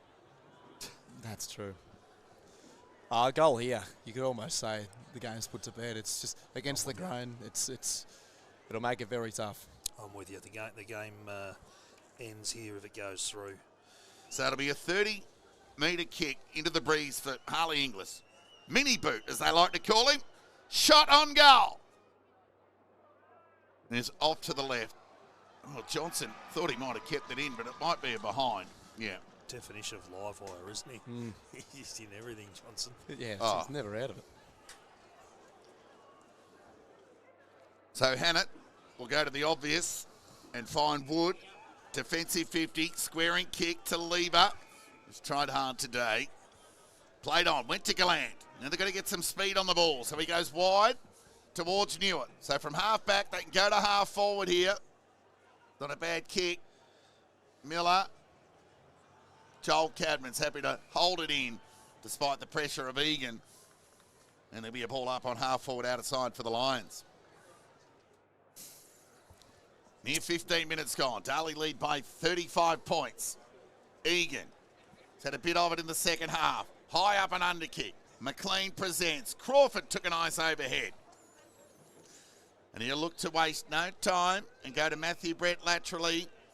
There's a beautiful kick. Just tipped it over the top to Matricati. He's continued to present today. It's been good. He's had a good day on the wing, Matricati. He'll get it back here. Off Andy Azzopardi. And go back to Andy if he likes. And he does. And he'll feed it back towards Matthew Brett. And go to the outer pocket. And Billy Myers will release the ball from the Barry Plant end. Kick meant for Joel Cadman. Knocked away there by Egan, and we'll get a boundary throw-in on half forward outer side of the ground for Sunbury. Since the moment Egan can come forward, can't afford to let Darley waste precious seconds flicking the ball around in their back half. They have to get up and put the pressure on them in their front half. Eels and Duncan Cadman to contest the ruck duel. Duncan Cadman won the tap. Baker, rare fumble. Chance for Egan. Went one way, then another, and then went by hand to Power to a dangerous area. McLean nearly. You've really got to take your first opportunity against the Devils today. They're quick to swarm in the event of a fumble. And we'll get a ball up here. Sunbury in attack. Kick to the Barry plant end in this final term with the aid of a slight breeze. Well, 3-goal breeze. Ball up, tap one by Eels, went through the hands of Newitt, fell into the hands of McLean, who was tackled, taken to the ground.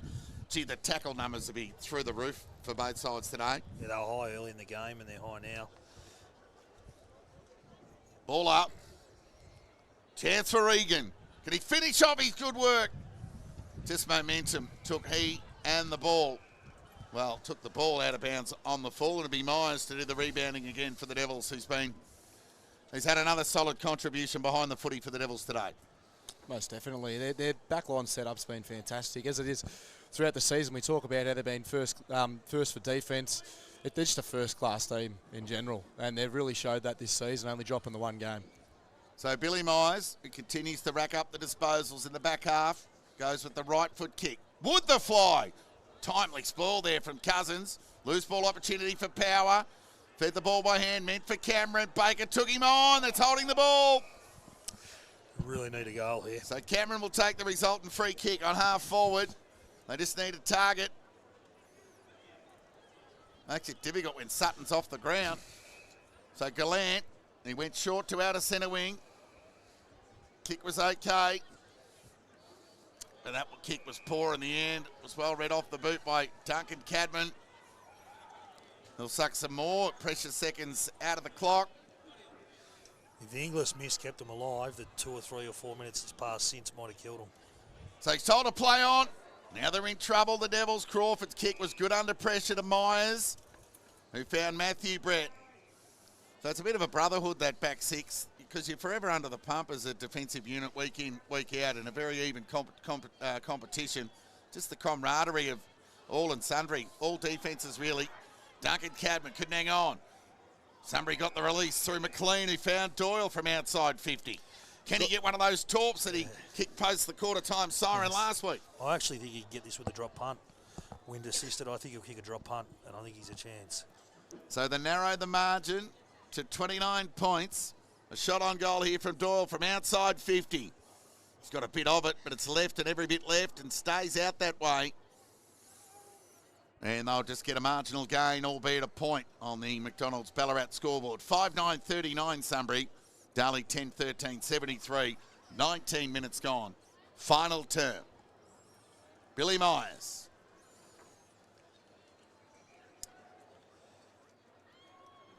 Sends the ball back into play with another beautiful drop punt towards half-back. Was well marked there by Lant, who wastes no time sending it forward to Lever. The big man swung So back. they've had a roll of the dice and sent Lever forward, and why not? He's a thumping kick, and this will be well within his range. It's all about the familiarity of having a shot on goal here, Alex. For Lever, that's all he needs to negotiate. That's it. It's a different story, kicking a goal, that's for sure. Near 20 minutes gone, final term. Chance to narrow the margin to 28. Lever kicks on its way. Captain's goal. And they get one back, Sunbury, as we need time on in this final term. Well, I didn't think I'd be penciling down Lever into the goal scorers, but the captain stands up when they need a goal. Is it too little, too late? Or most likely, but Sunbury aren't going to go down without a fight, that's for sure. So they've set themselves up to now take this momentum into this next stoppage. So Sunbury yet to keep a top four opposition under 80 points this year away from home. And the Devils just on the brink there on 73. But it's more Sunbury's 45 that's their concern. They trail by 28. Baker fed it by hand to Bewley. They've both been important today. Bewley's kick forward. Excellent body work there by Duncan Cadman to protect the ball drop. And some good forward craft. Gee, Hine was trying to pinch another one late. Secure the medal. Like a kid who didn't want to share the Easter eggs on the Easter egg hunt. Found them all, no share. Can he get the journey from here? It's been a tough at that end all day. It's a tough kick. He's had one from this part of the ground earlier. I think he missed to the right. And he's had plenty of body contact today, so you imagine there'll be a bit of fatigue in his kick as well. But he'll shoot from just inside 50, into the breeze.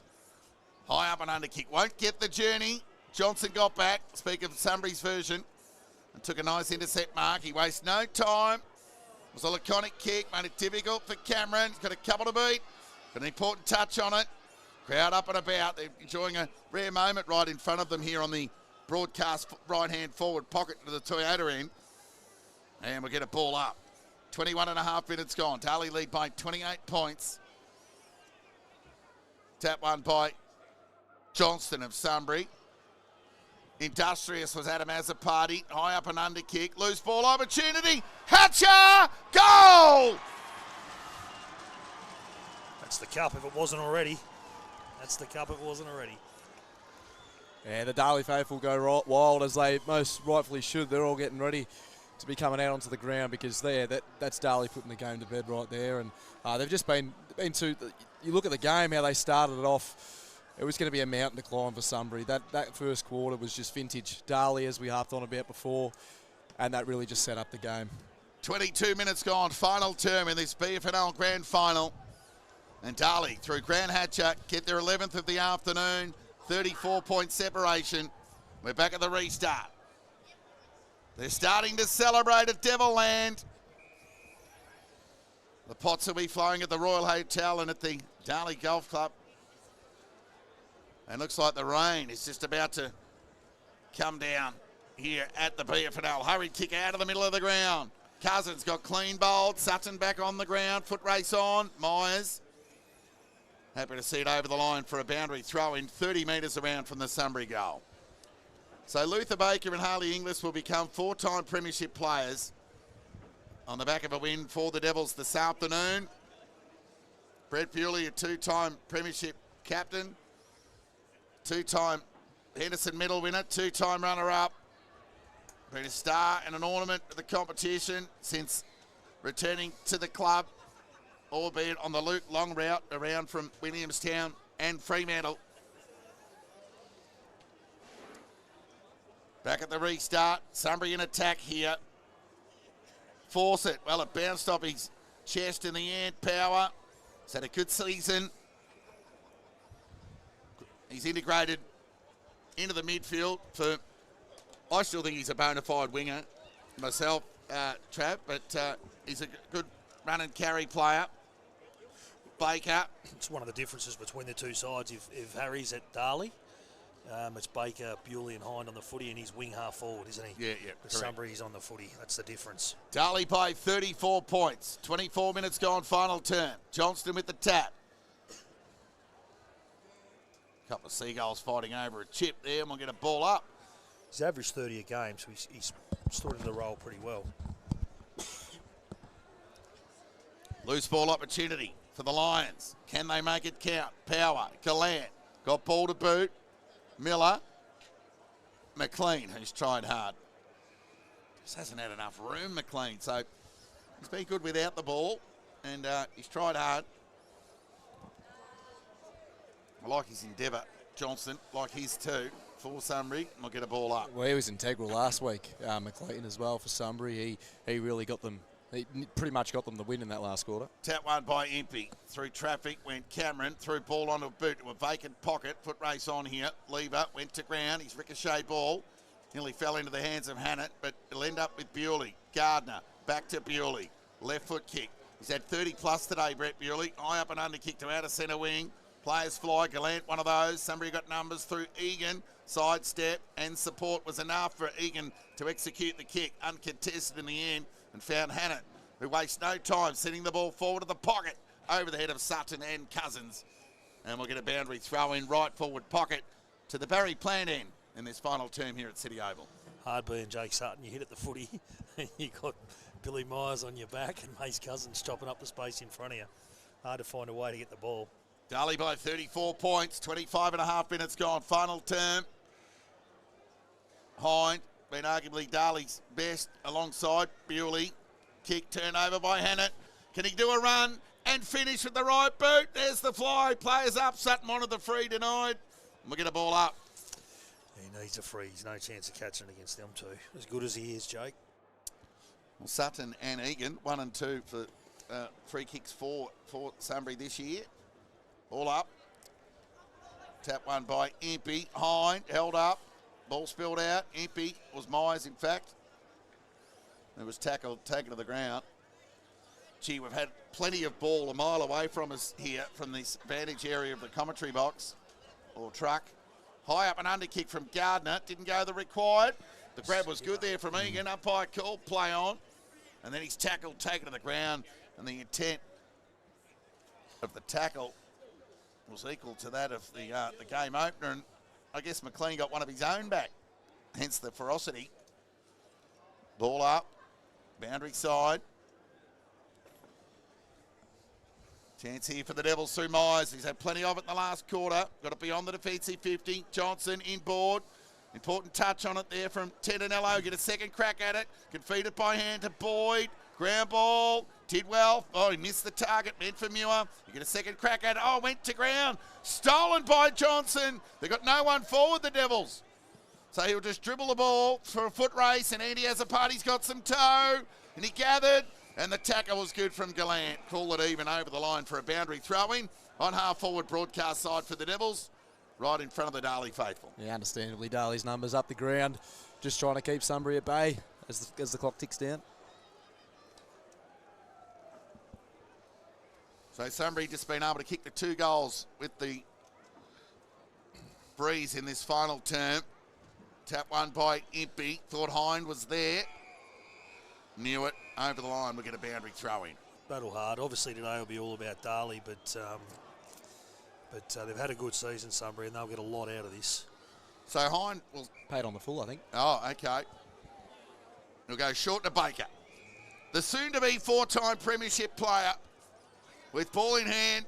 Lowers the eyes to the pocket, looking for Fawcett. Loose ball. Ground ball, Brett Bewley. Oh, Muir was clever. Fed the ball to the outside and found Wood on the left boot with a squaring kick to Cameron.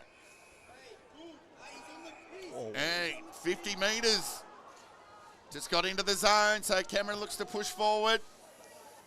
Matthew Brett still pushing those legs. Cameron goes long. Well, Myers is there, one out.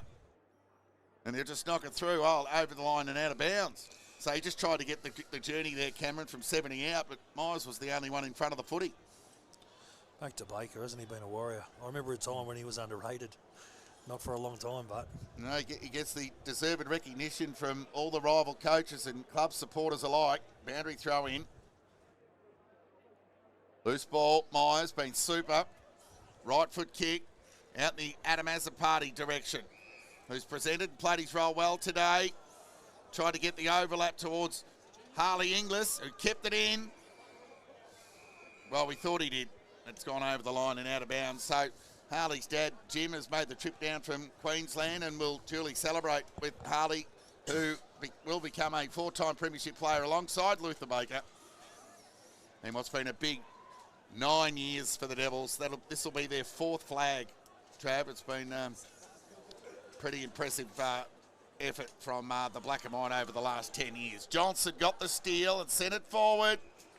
And Lahure back into the side today. He's been solid, as most of the Devils have been. So too this man in Mace Cousins, who was instrumental in the win over North Ballarat 2 years ago on this very ground. So he will become a 2-time premiership player, as will 12 of these Devils, 2 of them 4-time. Loose ball, Johnson. Siren sounds! Darley are premiers! The McDonald's BFNL Grand Final comes to an emphatic conclusion, and the Devils make it 20 wins in a row. None more important than the icing on the cake of a McDonald's BFNL Grand Final win by 34 points over Sunbury, as the loyal and faithful stream onto the ground for the 2nd time in 3 years and the 4th time in 9 completed seasons of the BFNL. Worthy winners, mighty team. Yeah, they set it up early when it was there to be won. Credit to Sunbury, they hung around. You know, it was an even game after quarter time, albeit they had 2 goes at the scoring end, Sunbury, after quarter time. But good teams can stamp you. Darley have beaten them, obviously, coming from behind in previous wins, but today they just stamped their authority on the contest early in the game. They had so many winners over the field. We mentioned Bewley was great. Cousins was unbelievable in the back half. For mine, it's still Hind, because Hind set the win up when the game was there to be won early. He was the difference. And like I said before, I think Sunbury will take an enormous amount out of this with their young group. They are getting to the right age now, and I think they can be a really strong side for the next 3 or 4 years. But the big boys come to play today. Yeah, hats off to the Devils' defence and their pressure. It was 9 goals to 4 to the Barry Plant or left of screen end with the Breeze, and that was pretty much the difference in the end. A 34-point win to the Devils, and the big boys came to play, whilst the next level, well, they all played their roles for the Devils in a winning side. They had depth of contribution today, and I think arguably the difference in the game, whilst the impact on the scoreboard and the contribution from the Devils' top end was their depth of contribution today, Alex. Yeah, most definitely across the whole ground, and I think that's just what's held them in such good stead across the whole season. And they were able to build off that first quarter, which was such a blitz. It's probably something we weren't expecting, probably expecting something more like that from Sunbury, who usually start quick and then Darley work their way into the game. But they started quick and then held on, and they just, it was a fantastic performance from a first-class side who have definitely deserved a win like this and have made it, as you said, 2 in 3 years. And it was credit to the Lions who never gave up the ghost after that blitz in that opening term when it was 47 points. I mean, what could Matty White do or say at the quarter-time break? It was really the Devils who came to play and basically just blew Sunbury off the park, who, in comparison, inexperienced on the biggest stage, grand final. Yeah, and they stuck to their task, and it's probably important too. Like from a coaching point of view, like obviously last week I thought Sunbury got so much right with the way they used Sutton High and then flicking Scanlon forward to back throughout the game. And you look at today, and you've got to give a lot of credit to Dan Jordan. Some would say it's a brave move to take such a prime mover as Nick Hind out of centre bounce. Like I don't think he intended a centre bounce in the first quarter. He was at half back, maybe the first bounce of the game. That's brave for a coach to do things like that. When you've won 18 or 19 straight, you can be hesitant. You're sort of almost a sitting duck, even though you're in a great spot.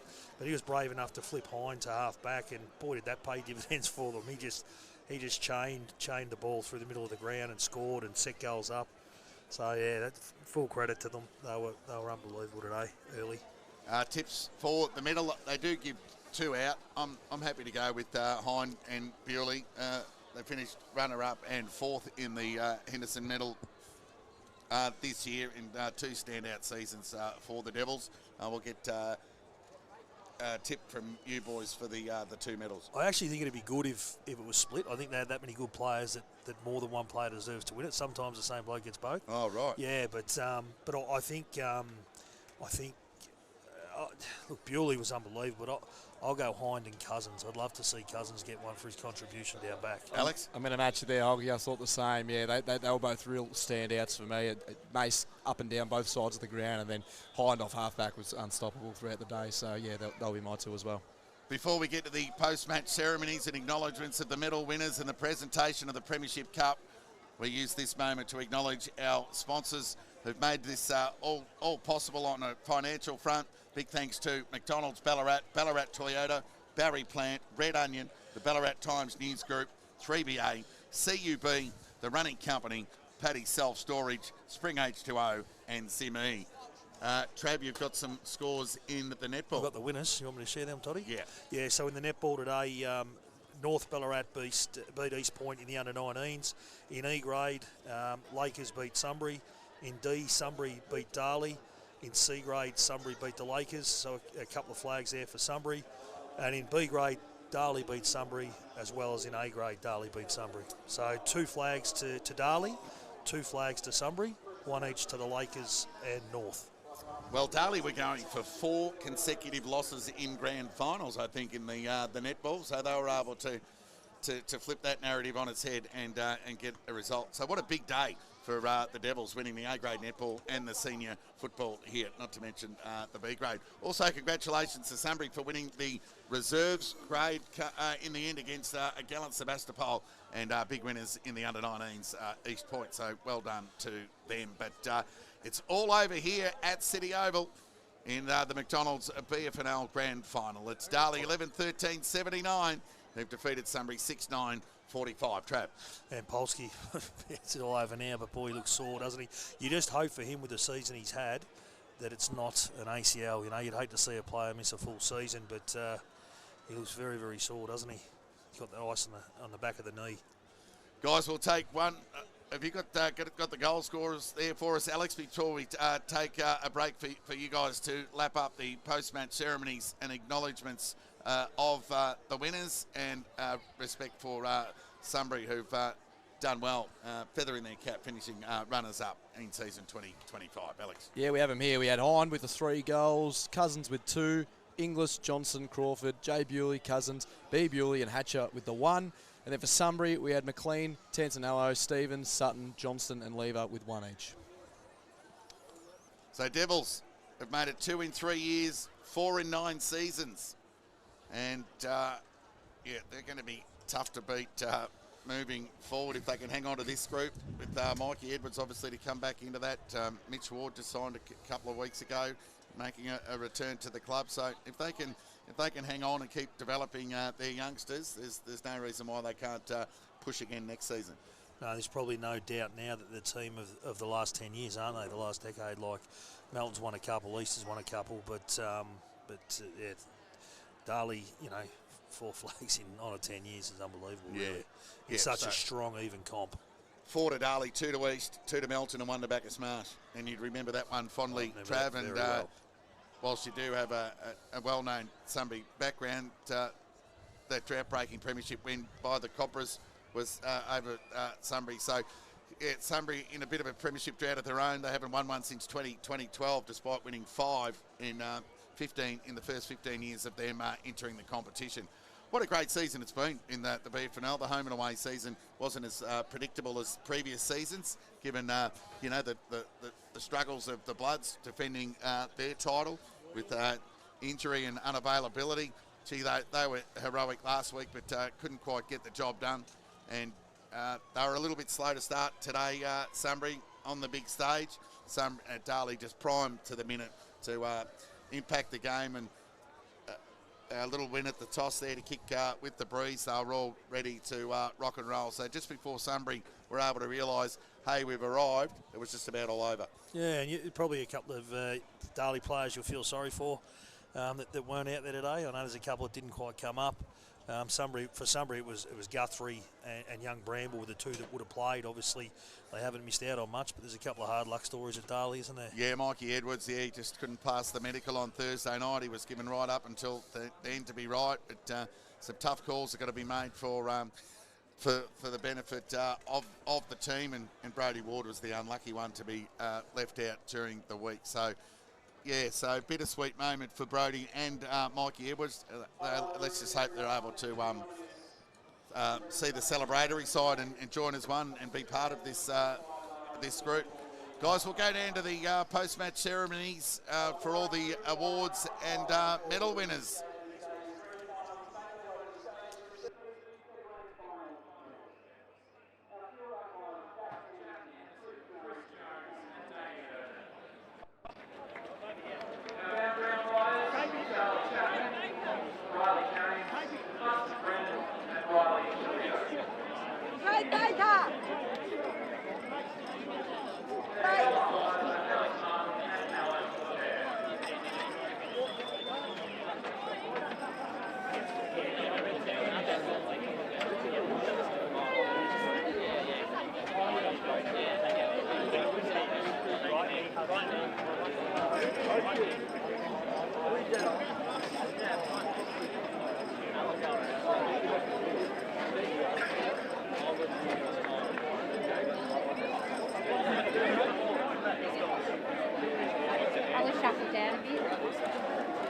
Down a bit to front.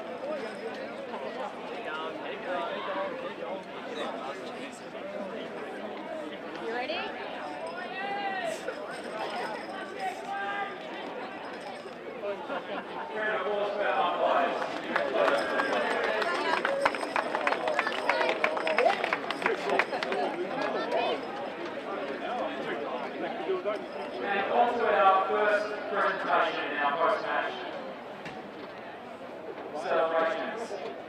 This is the Roy Edwards Memorial Trophy. The Roy Edwards Memorial Trophy is presented each year to the best player as determined by the directors of the Ballarat Football Netball League. And today the FNL have decided today's recipient is from Darley. It's your captain, number 2, Brett Hewley.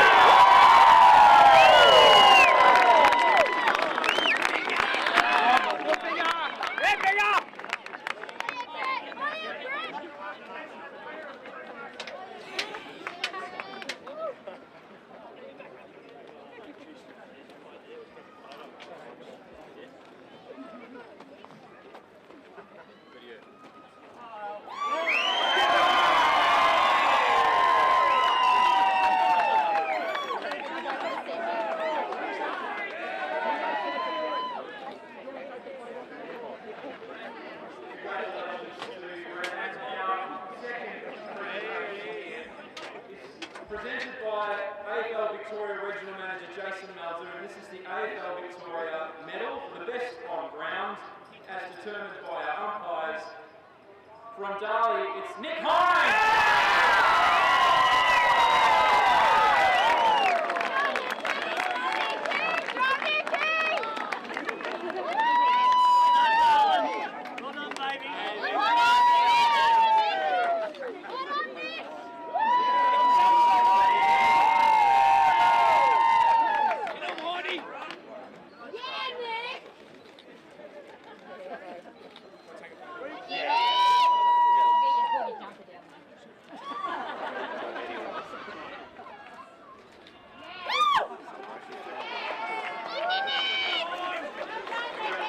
Congratulations to Brett Bewley and Nick Hine to take away the medals.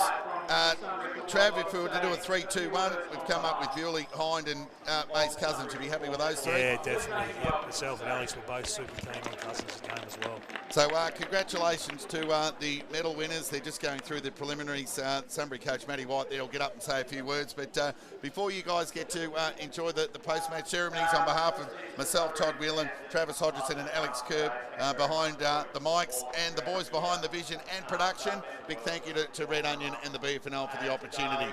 So enjoy the rest of the festivities. Congratulations to Darley. They are the McDonald's 2025 BFNL Premiers. Enjoy the rest. We're going to come after you now, just because of what you've done and how good you are. So congratulations, enjoy the win. And again, thank you guys for your fans.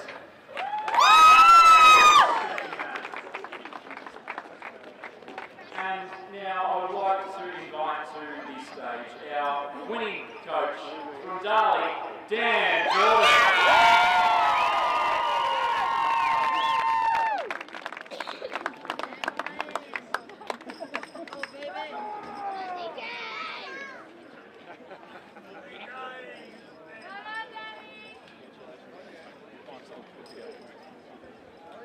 First of all, thanks so much to Sunbury. We've been there before in terms of losing, and it is pretty high feeling. But I hope you guys can use this as motivation, as we did last year in terms of losing the preliminary and come back better and stronger. You've got a really talented list and a really connected group, and I reckon it's not too far away for you guys to be standing up here. So hopefully, take it away. And thanks for your efforts. Put your hands together. To our guys, I've mentioned our disappointment around this time last year, and we thought we'd get to work on where we needed to get better. We just thought we could get 4 or 5% better, then we'd be a chance of potentially being back to where we want to be. And the buy-in was palpable right from the start. You were driven, you were focused, you never questioned anything that was thrown at you, and most of all, you were connected and you had belief.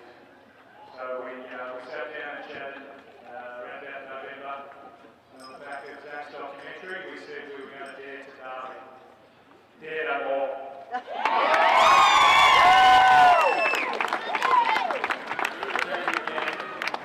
Now, the moment the players have been waiting for to receive their premiership medallions. Starting with number 1, it's Nick Hine.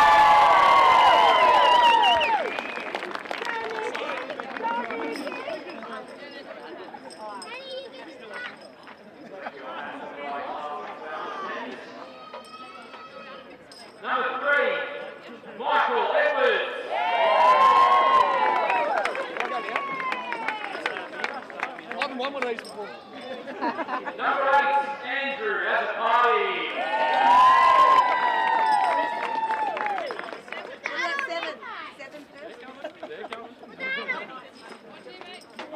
Number 9, Joel Cadman.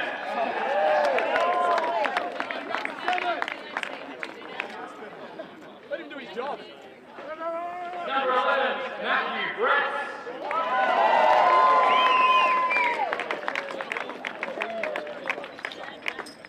Number 12, Jack Bewley.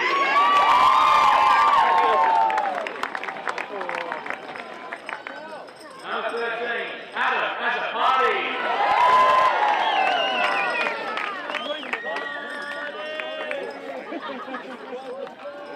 Number 14, Nate Cousins.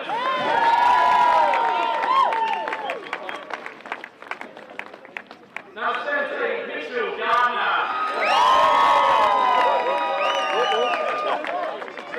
Number 18, Duncan Tasman. Number 20, Zane Lahure.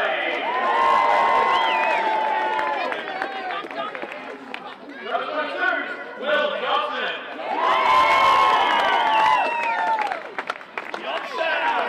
Number 23, Harley English.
Number 7, Luther Baker.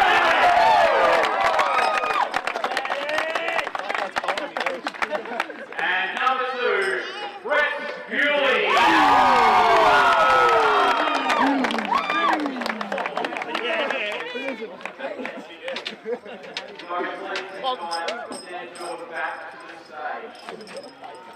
Today we have Craig Baker from Darling Sport. The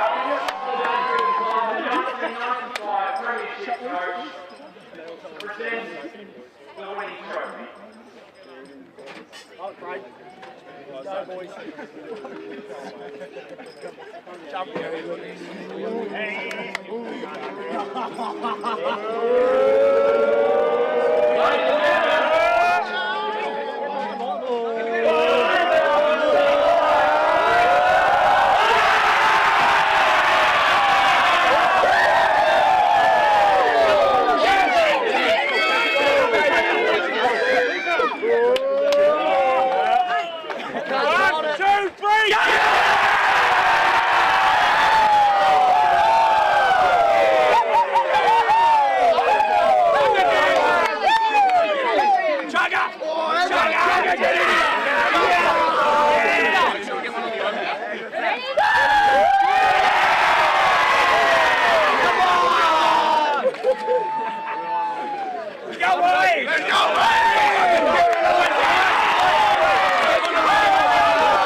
Wait, I'm going to go on the open. We're going on the open. Thanks so much. Thanks so much.